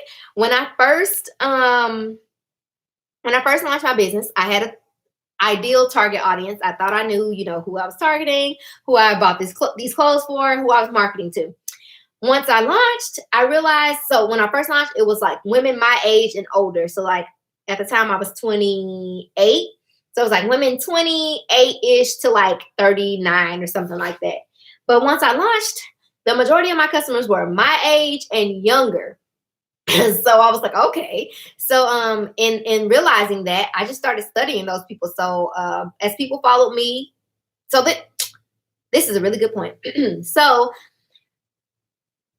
as business owners, especially new ones, we get very hung up on numbers. We're like, my followers are growing, or my followers aren't growing. I posted, but I didn't get any likes, or I didn't get very many likes. I got website viewers, but they didn't check to see. No, they got sessions on their website, but they didn't check to see how many viewers it actually was. So we get like hung up on numbers. Sometimes we get hung up on the wrong numbers. So as I see my followers grow, I am making sure that I am actually clicking on the profiles of the people that follow me. So obviously they followed me for a reason. There was something that they liked there. So as I'm getting followers, I'm studying like who these people are. People share all the information with Instagram at this point, social media in general. They just share their whole freaking life story. So you can learn a lot about a person just from studying their social media profile. So I'm looking for consistencies across the type of people that are already resonating with my brand by way of following. The same with likes. As I'm getting likes, granted, I don't go through every single like, but I take the time to actually click around, look at the people's profiles, interact with them, engage with them, try to see like what they talk about in their messaging or their captions and things like that. If I find somebody that, I think is an ideal customer or that would actually like what I sell, I do take the time to follow them, because I think a lot of people get hung up in like the follow for follow situation. I don't feel like following nobody. Let me tell you how many people I follow on my boutiques page. Hold on, because it ain't a lot. So when I follow people with the intention to remember to engage with them. So a follower means absolutely nothing if they don't ever see your post, if they don't ever engage, if they never click the link in your bio. So if I follow you, it's with the intention to engage with you. So I have 3,228 followers on my, this is sad. I have over 3,000 followers on my Instagram, on my boutique's Instagram. I only follow 104 people. And those 104 people are people that I want to remember to engage with. So either these are people who have shot with my brand before, or these are people who I feel very strongly would actually be a ideal customer. So the only way for like the Instagram algorithm to work in your favor is for people to engage with you or show an amount of interest in your page. So I want to engage with them regularly in hopes that they will continue to engage with me regularly, which means that my posts are more likely to show up on their page and things of that nature. I didn't forgot what the original question was at this point. I just be rambling. Oh my God. But yeah, target audience. So yeah, I start with the existing customers or following that I already have to give me some type of idea of who actually is resonating with my my brand. So like once I learned that the majority of my customers were my age and younger, I started studying what type of merchandise that they were actually buying, the prices that they were willing to purchase the merchandise for, and things like that. And that helped me to refine what I was going to sell. So, for example, right now I sell so many jogger sets. It's just like joggers galore, sweatpants all over the freaking website.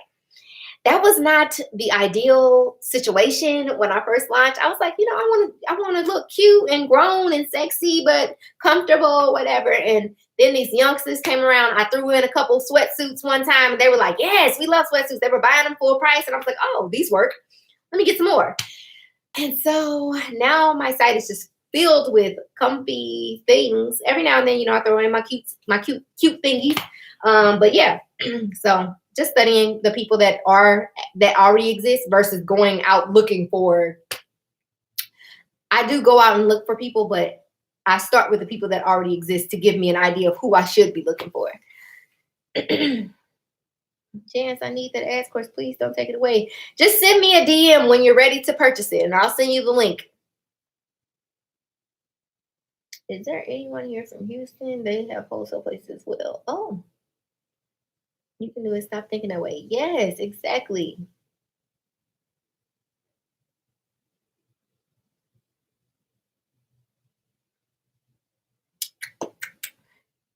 You're expensive. Love you though. Oh my God.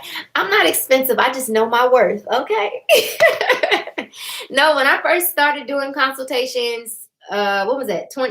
Late 2018, I started doing consultations. When I first started doing them, I think I was doing them for like $75 an hour.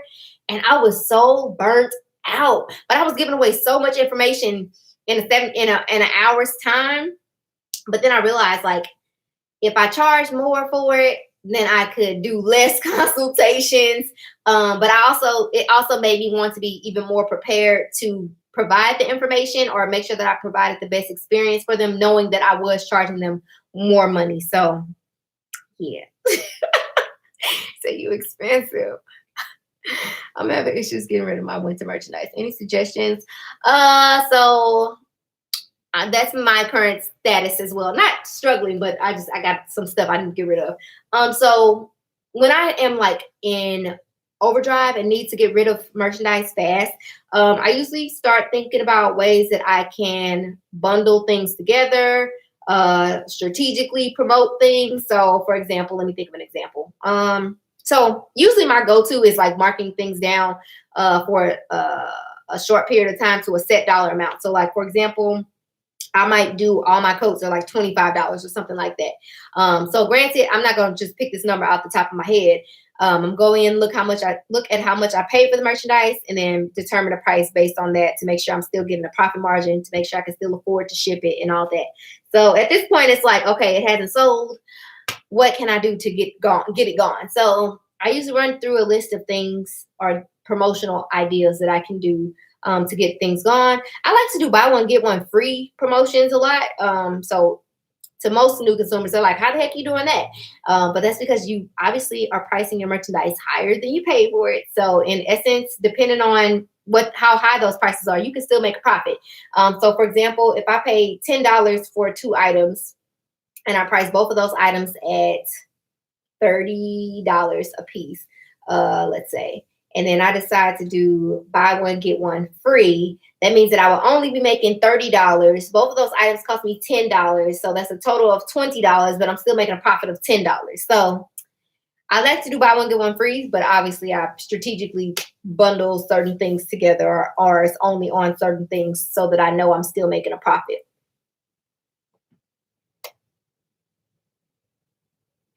There are people that charge $1,000 per session. She's very reasonable. Oh, I know that. So I just, let me tell y'all. So since I've started my business journey, I've paid for a number of courses, coaching, all that. So the most expensive coaching I've ever paid for is the one I just signed up for last month, or this month, earlier this month. So the first like higher ticket coaching that I paid for was $1,500. The next one I paid for was probably like $1,800. The one that I just paid for, ooh, child, The one that I just paid for is $10,000. I ain't paid it all up front. I'm on a payment plan, but it's $10,000, and I truly believe that it is worth every penny. I really do. Obviously, I didn't come out the gate being able to afford a $10,000 coaching program, but yeah. So coaching is expensive when you have the right person doing it. Yeah. Ooh. Every time I think about it, my heart just like skips a beat, like $10,000. Jesus Christ. Whew. She gives us so much free game. It's ridiculous. I know, girl. I just be spending I literally just wrote down somewhere, probably in the book that I'm releasing, if it ever gets approved for printing. Oh my God, I've been trying to get this book printed for like 2 weeks. Anyway, I talked about in the book, like if you are going into coaching or like any type of just servicing people in general, you have to find this really fine line of like what you're giving away for free and what you're going to charge people for, because for me, it's a hard little fine line. And I'm like, wait, do I need to be selling this? Should this be a course? Should this be a training session? I don't know. So I just go with my gut. I just go with the wind. I just go with the wind and I just talk. And then if I decide down the line that I think I can make a bigger course or something out of it, then so be it.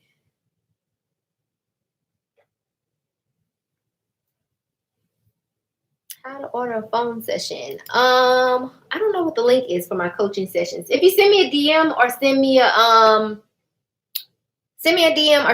me a email, I'll send you the link to book one. Yes, she is regional. I'm just poor or cheap. Depends on the perspective. No, you're not either one of those things. Oh my gosh.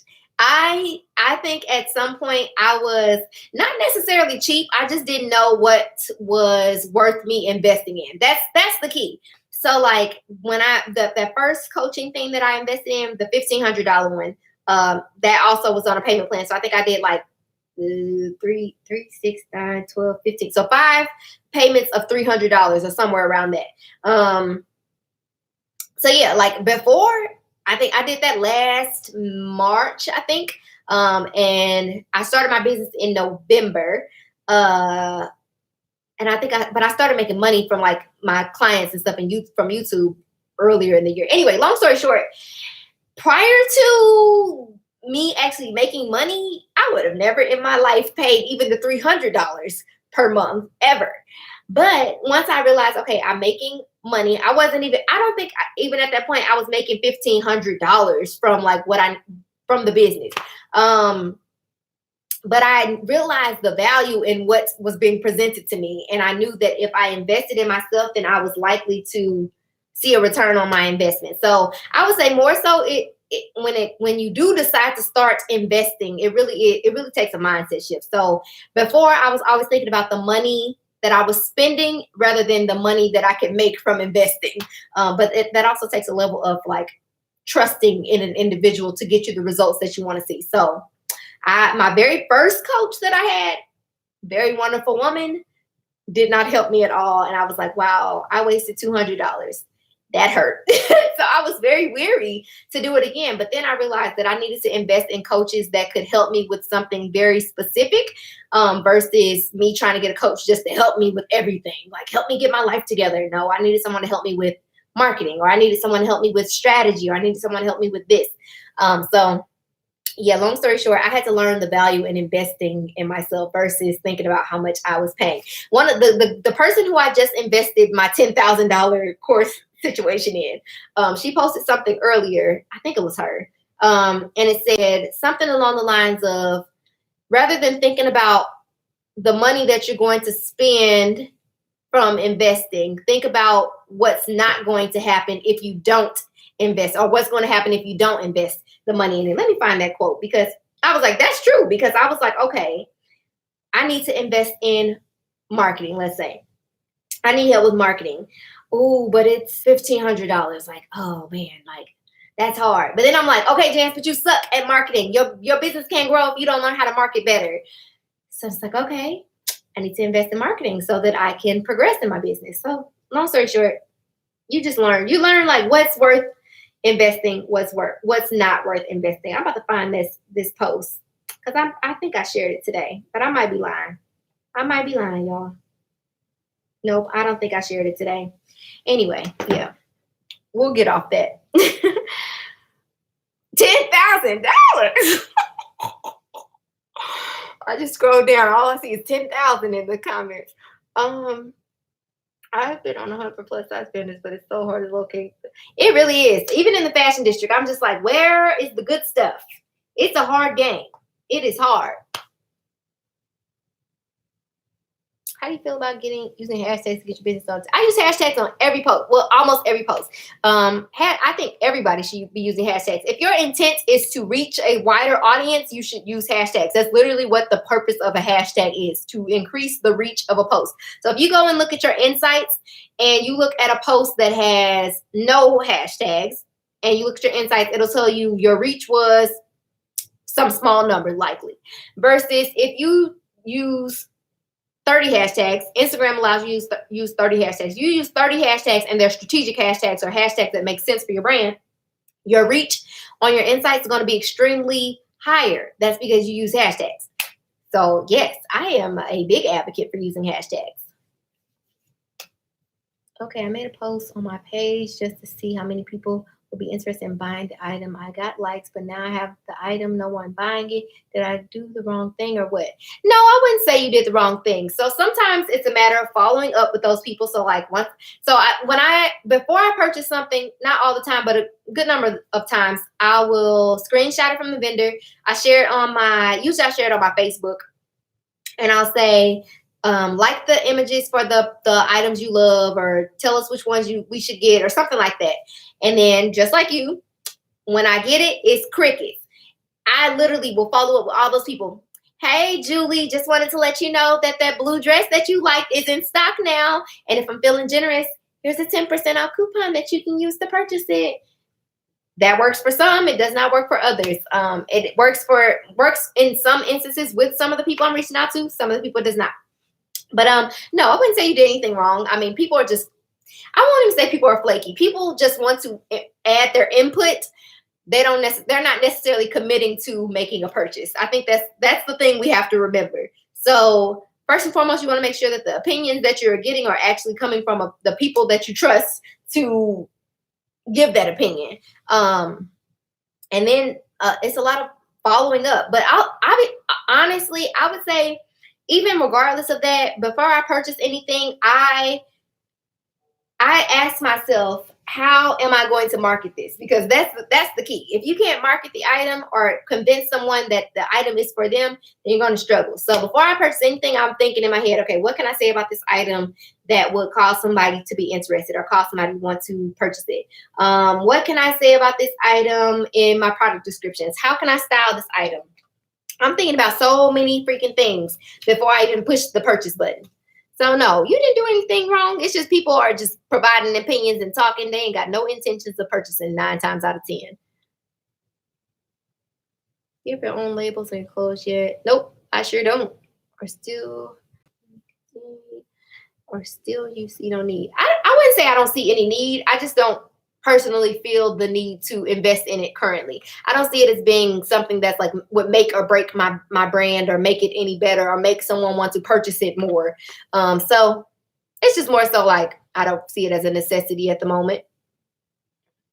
It's more important having your own labels or tags. And what's the biggest deal about the poly mailers? Me personally, I this is my poly mailer. It's a blank one, and it's probably going to stay blank for all of my life.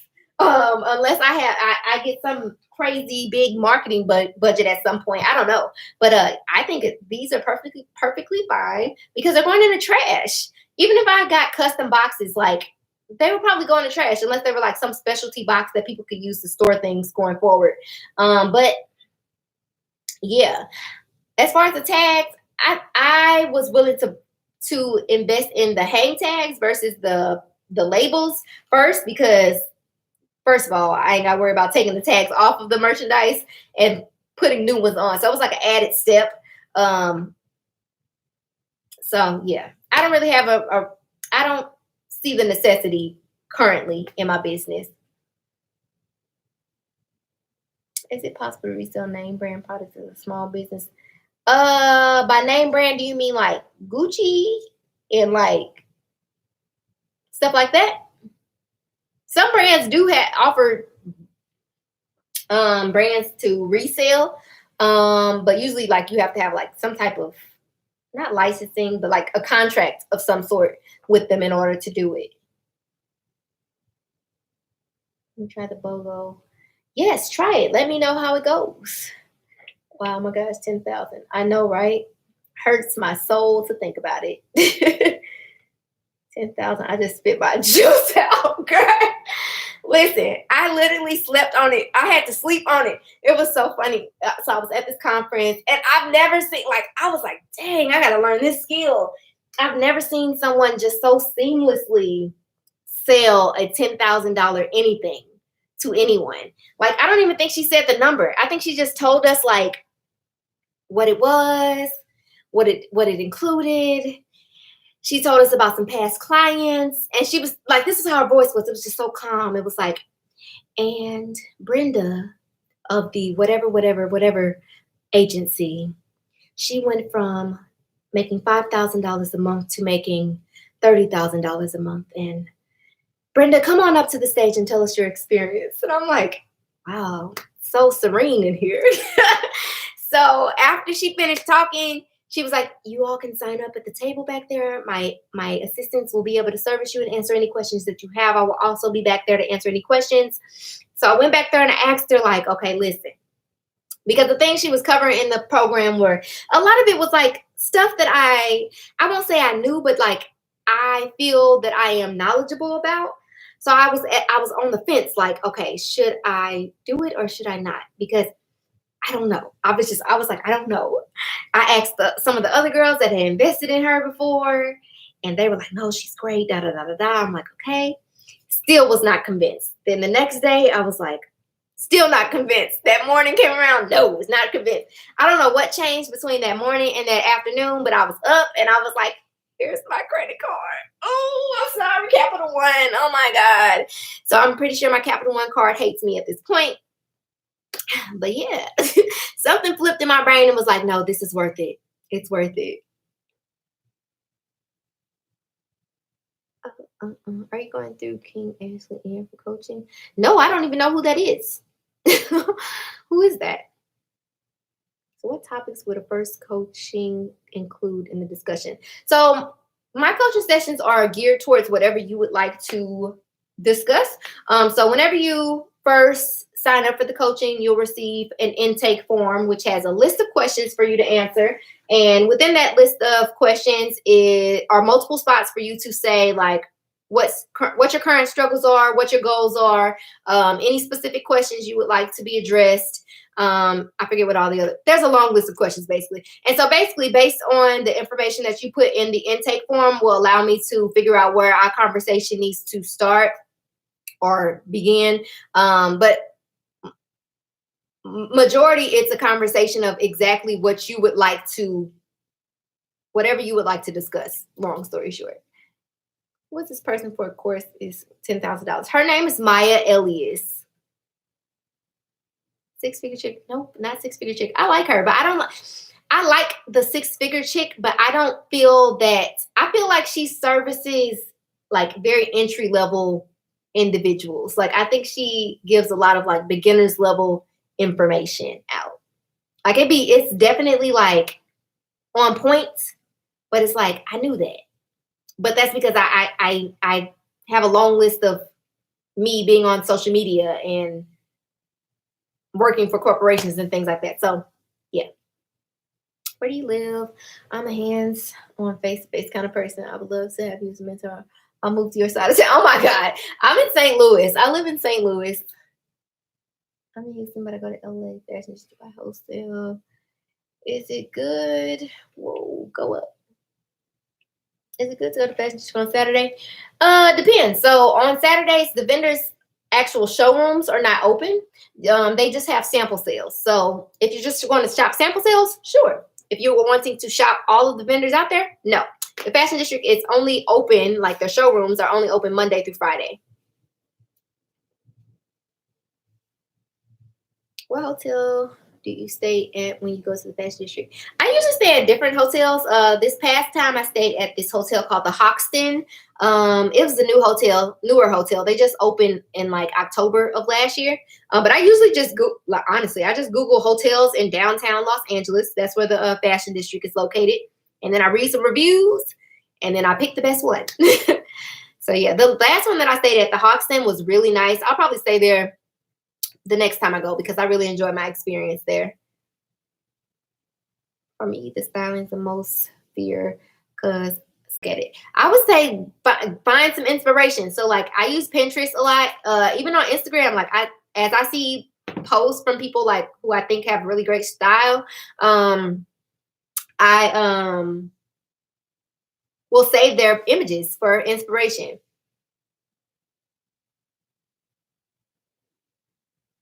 Say it, laugh a lot. I guess so many people and they want to make a purchase when I put up items, but most of them never do. Girl, okay, they be gone like the wind. When are you and Natalie creating a course or class? I don't know. I don't know. I have to ask Natalie. We talked about it like very briefly one day, but we never actually like finished the discussion. I don't know. What should we do a course about or a class about? Let me know and I'll slide in her DMs and tell her. Let me know what we should make a course or class about.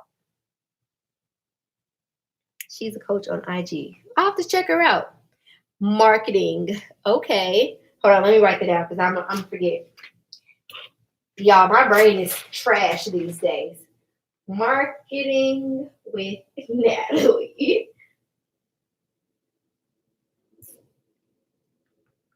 Oh, what is these comments? Hey, baby girl. Oh my God.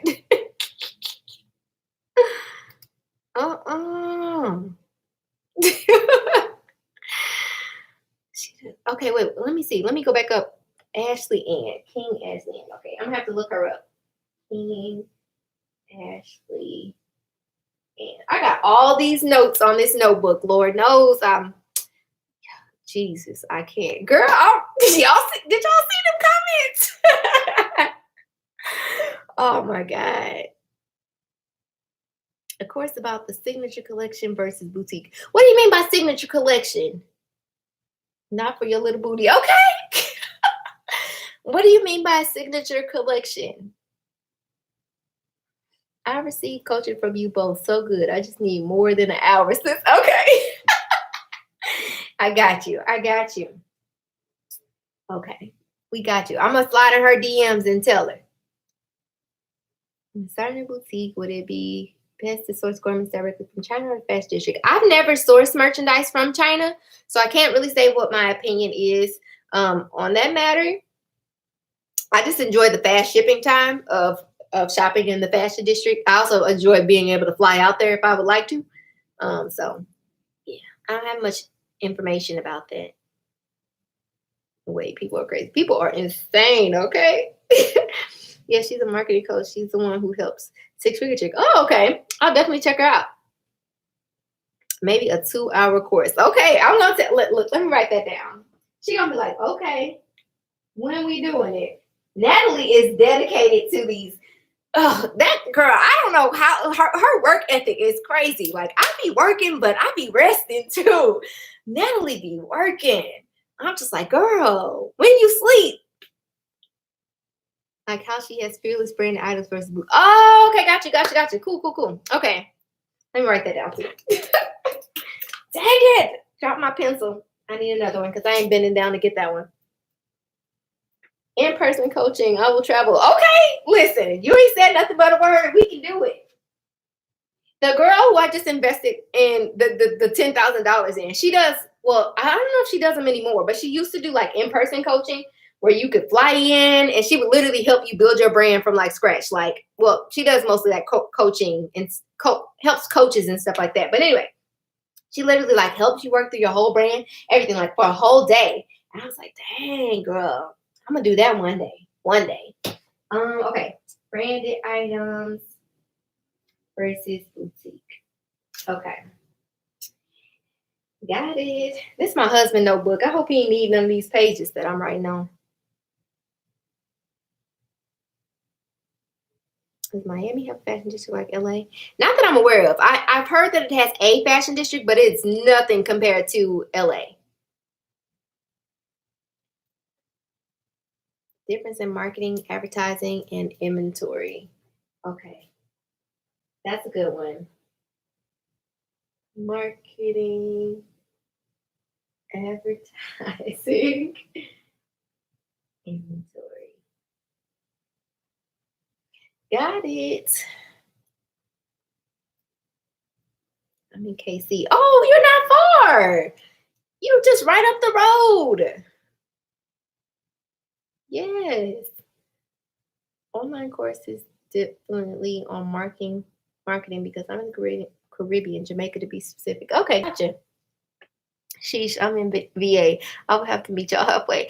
So this year I plan to do like some actual like I don't know what to call them. I guess workshops would be the word. As I travel because I literally have like the longest list of places to go this year. I'm going to Miami, LA, New York. Where else do I already have to go? Oh wait, no, those are international. But yeah, I want to do some Atlanta. I got to go back to Atlanta twice. So yeah, I plan to do some in-person workshops during the course of me traveling and stuff this year. Just be on the lookout for it. I'm gonna make sure I put it out there for y'all.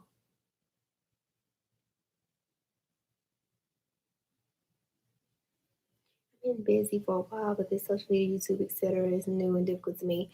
Yeah, they are their own situations. They all work differently. So at the beginning of this video, I was talking about like understanding how each platform works is key to being successful on them. So like, for example, Instagram is all about connecting people to the things and people that they love. Facebook's mission is to create community amongst people. So like they're putting a really big emphasis on like creating groups and things like that. YouTube is a search engine, so it's basically Google for videos. So you have to think of it by way of what are people searching for and things like that. So yeah, it's possible to be successful on so many platforms. It's just key. The key is knowing how to connect with people on those platforms. Raleigh, to be exact. North Carolina. Okay, I've never been to North Carolina. How do you price your shipping for customers? Market prices, or do you set price that ones show for me? So, excuse me, I just changed my shipping on my website. So now I offer free shipping.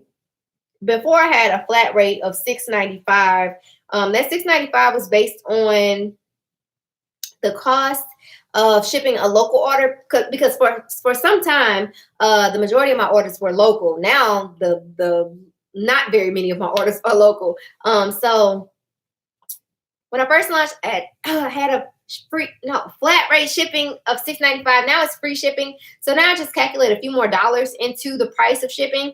So usually to ship one item, and most of my items aren't heavy or they're pretty lightweight. So they usually end up being less than a pound. So with it being less than a pound, I can ship it first class as a first class package, and that usually costs me between $3 and $4.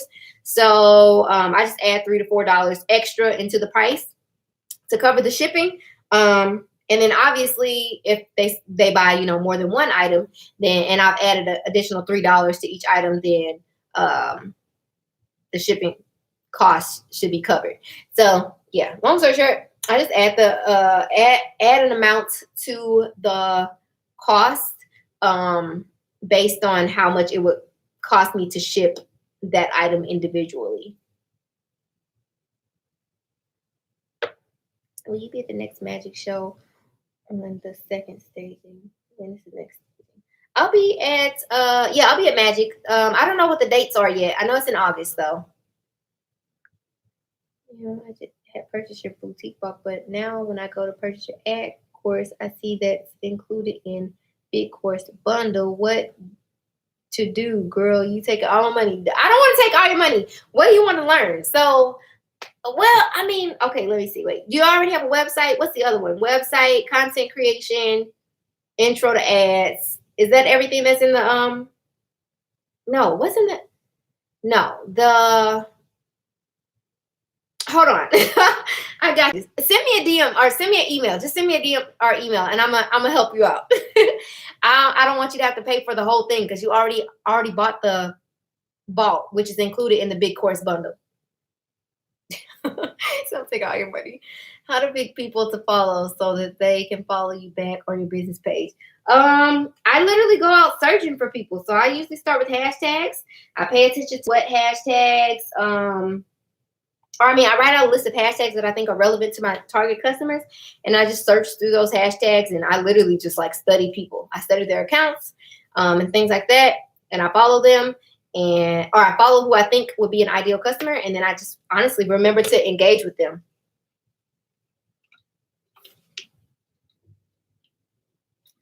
And to answer the last end of that, there's no guarantee that they will follow you back. You really are just taking a chance, honestly. But I literally, there's a girl in my Facebook group. I can't remember her name, but not that matters. But she was telling me that her favorite boutique is a boutique that followed her on Instagram. And they were engaging with her over time. They're literally her favorite boutique. She had no idea that they existed. They just started engaging with her, and now they're her favorite boutique. She shops them all the time. She's like not their number one customer, but like she's a very loyal customer to them, and their relationship started off of them engaging with her.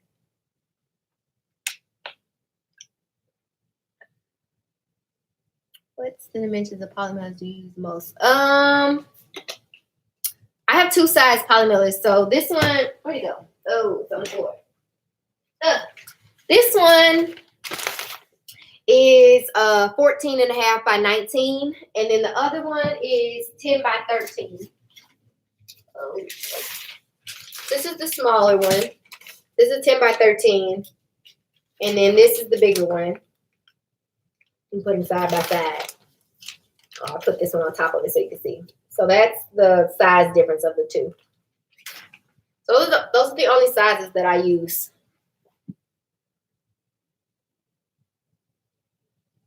I finally called live. Hey girl, hey. Have you ever shopped at America Smart? I have not. Every time I go to Atlanta, it's literally for a conference or something, and it's always right before, or the conference always ends right before America Smart or the Mart starts. So I've never made it there. One of these days. Popular boutiques, etc. K & Co have a set target audience, or they just buy what's trendy. I think they just buy what's trendy, honestly. I don't feel like she has a target audience per se. I think people just gravitate to her based off of the trendiness of her items. I think what's her name? Nicole Lionel. I feel like she has more of a target audience or a target customer. I feel like she's more, she targets a more elevated customer who is more into like chic, girly, feminine styles and things like that. So I would say that the majority of like the popular boutiques with the trendy thingies, I don't feel like they have a target audience. I think they just buy what they think is going to sell, and then they wait to see if it's going to sell or not. I don't think that, me being completely honest and transparent, I don't think any of them have a strategy whatsoever. I really think they just log on, see what's cute, see what's trendy, and they buy it and they see what's going to happen. Magic is August 17th. Oh, so 17th through 19th. Missouri rooms early because the closer it gets to the date, they raise the hotel prices. Yep, you are 100% right. You are right. Oh, Vegas. Yes, I have to go to Vegas. I forgot about that. Yes, Vegas in August. So this August, I had a workshop at this beautiful suite at what did I say? The MGM Grand. Oh my God, I stayed in this loft. That was amazing. Yeah, I'll probably do that again because that loft was the bomb. Y'all want to see something cool? So I don't know if you guys have ever heard me say that you need to build relationships with their vendors. And here's the reason why. So one of my favorite vendors, High Five, sent me two, because there's two of them here, two $100 gift certificates to spend on some merchandise. Just out of the blue, just because they sent me this inside of a card and it said, "Hey, Jance, thank you for your business. We're hoping that you'll come back and shop with us in 2020 to show our appreciation. Here's $200 gift certificates out of the blue." Yeah. So there's a minimum spend of $400, which is easy for me to spend, but I have And each one of them is a $400. So technically speaking, I would need to spend $800 to spend both of them. But yeah, this is really cool out of the blue. So you definitely want to build relationships with your vendors whenever possible. I was so surprised. I was like, why are they sending me anything? I was so confused. And here we are.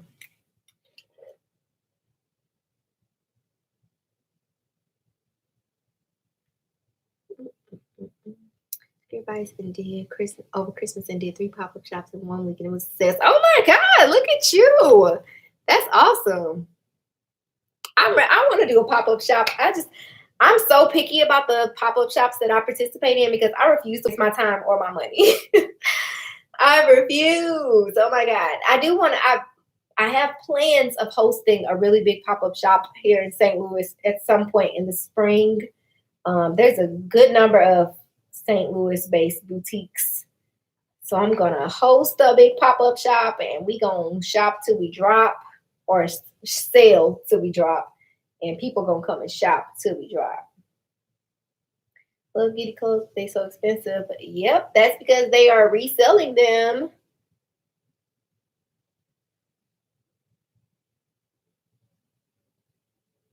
Merchandise discounted at Magic, or oh goodness, no, they are definitely not. They are not discounted at all. If anything, their prices are higher. I wouldn't say all of the vendors' prices are higher, but a good number of them, their prices are higher. So like when I went to Magic last February, let me see. Yeah, so I went to Magic last February. I went to the fashion district literally a week before. And I bought like all of my stuff while I was in the fashion district. So when I went to Magic, it was more so just seeing what was out there and what was to come. So I literally went with the purposes of like searching for the items that I had already purchased. And the prices were so much higher. They were like $2 more. I was like, wow, this how y'all doing it out here? So yeah, some of the vendors' prices are higher at Magic. Some of them are just the same. So I usually like study their prices beforehand. And then if I see something, let's say it's cheaper online, or they have it marked cheaper online or something like that, I usually will just take note of the item. I take note of the item, and then I contact them when I get home and I say, hi, I'm interested in item number, whatever, that I saw at Magic. I see on your website that it is $23. Can I place an order for that, please? Thank you.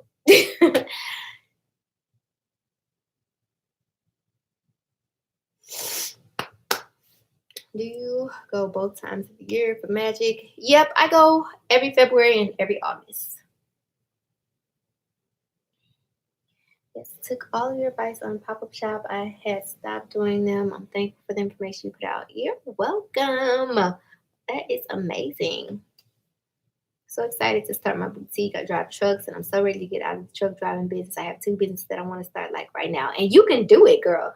So I'm literally, I keep talking about this book. I'm so mad about it because I needed to print. But anyway, I'm putting out 2 books at the same time. One is about my boutique, and the other is more just about business in general. So the one about my boutique is literally like how to start a boutique from scratch all the way into like launching and making sales. And then the other book is about surviving entrepreneurship and how I made my first $100,000, and basically like everything you need to know to make sure your business is in order so that you can make money. So yeah, but long story short, to piggyback off your comment, I started both my businesses within months of each other. Prior to me starting my businesses, I had no desire to start a business at all. So more so in the book about surviving entrepreneurship is, I literally start somewhere in the beginning of the book. It says, this is not a fairy tale or a story about following your dreams. It's about what can happen when you create a plan, strategize, and do the work. Because that's what happened. I didn't have a dream to start a business at all. Something just worked out. My job closed, and I decided to start something. So I launched a business at the end of November 2018, and then in 2019, I launched my second business. And by the end of 2019, I had made over $100,000. I had never, ever in my life even thought about what it would feel like to make $100,000. I had never even thought that it was going to happen. Honestly, I was making my little salary at my last job. I was cool, with my paychecks and steady income and knowing when I was going to get paid and filing my taxes and getting some money back and all that. I was cool. And then I started a business and I was like, wow, this is cool. And then I started another one and that was cool. And then it worked. So yeah, long story short, everybody out here can prosper. It really is about like being dedicated to taking in knowledge, applying the knowledge, asking questions when you need help, investing in yourself when you need help and you can't and you didn't find the answer for free on YouTube or on Google and things like that. So yeah, long story short, anything is possible out here, people. Anything is possible. Pop-up shop advice. I don't know. I don't even remember what I said. I know I have like 3 videos about pop-up shops. So I mean, first and foremost, I always say don't participate in any pop-up shops that aren't going to bring an audience that you actually want to serve. So like I hear a lot of people say, I'm participating in a craft show this weekend that has vendor opportunities or something like that. And I'm like, why? For what? Are your people gonna be there? Probably not. So why? So I only participate in pop-up shops where I know that my target audience is going to be. So in order for me to find out that, I need to know who is hosting this pop-up shop. Who is the sponsor? Who's the host? That usually gives me a good indication of whether or not my people are going to be there. I also like to participate in events that by people who have hosted events prior so that I have something to back my opinion or my decision off of. So don't participate in pop-up shops just because there's a vendor opportunity. Participate in pop-up shops because it's likely that you can see a return on your investment of time and money. Be organized in your pop-up shops. So I always pre-plan what my racks are going to look like, what items I'm going to take, if I'm running any promotions, all of that. Pre-plan that. Wear something from your boutique. Easy to sell if you're wearing it. I usually wear either something new, my highest priced item, something like that, to drive the most sales, create the most revenue. That's usually a really easy way to make sales. I'll base my sales goal off of my outfit. I'll be like, okay, these pants are $30. The jacket is $30. The top is $20. That is a total of $80 total. Let's see if I can sell this outfit 3 times. So that's $240. And I'm like, okay, I know I can at least sell $240 worth of merchandise. So yeah, I have 2 videos about pop-up shops though. I recommend going to look at those because they're pretty long books. I said books. I looked at the word books in the comments. They're pretty extensive videos. Can't wait to purchase those books. Oh, thank you. Oh, I remember seeing your first video. I'm so happy you see your growth. It's amazing. Oh, thanks. Oh my God. I go back and look at my old videos sometimes and I'm like, oh my goodness. I'm a manager at Burlington, and when I see how much money my store only making, and I'm like, who are you telling? So another part of my book is me talking about how I was helping corporations make millions while I was making pennies. And I'm like, absolutely not. I don't know why that was okay to me for so long. I think it was more so when I started seeing the actual impact that I as the person had. So like when I transitioned from being just a sales associate to being like a sales manager or a store manager, and I had like a sales goal that was directly tied to me and my productivity and my work, and I saw how much money I was helping them make, I was like, hold on. Bring it back. No. So yeah, I feel you. Definitely.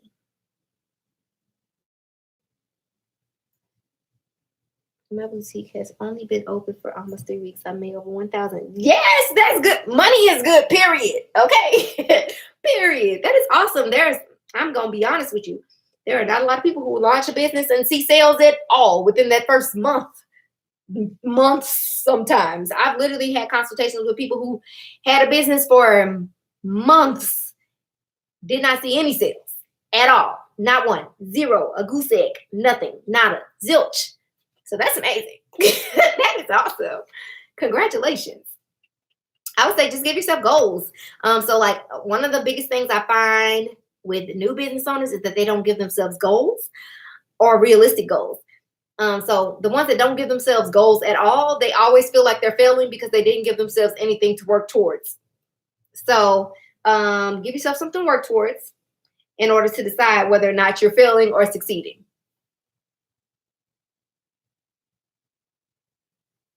Building an email list work better for you or using Facebook ads? The combination of the two.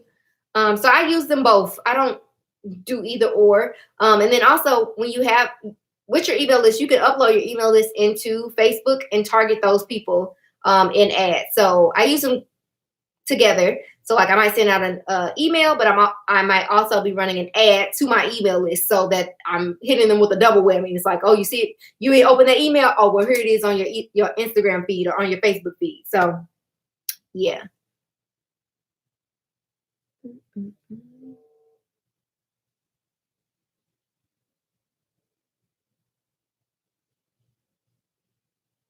That's exactly where I am. Running $12 million store and I'm still broke. Okay, that's how I felt. I was like, oh my God. You still have your shop. I never had my own shop. I managed a shop, which was basically like my shop because I had to run it like it was mine.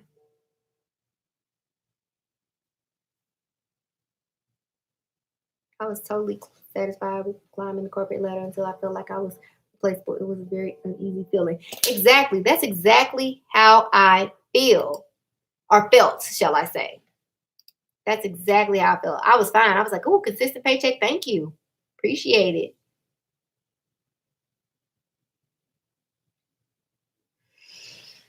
Okay, guys, I'm gonna go eat some pizza. So if I promise you an email, I will send that to you. I'm gonna try to do it tonight. If not tonight, tomorrow. If I ask you to email me, and I'll be looking out for that. And then I'll keep this up. If you guys didn't watch it from the beginning, you'll be able to watch it. And yeah, so I'm gonna try to come back and do this regularly. And yes, have a good night. All right, guys. Bye.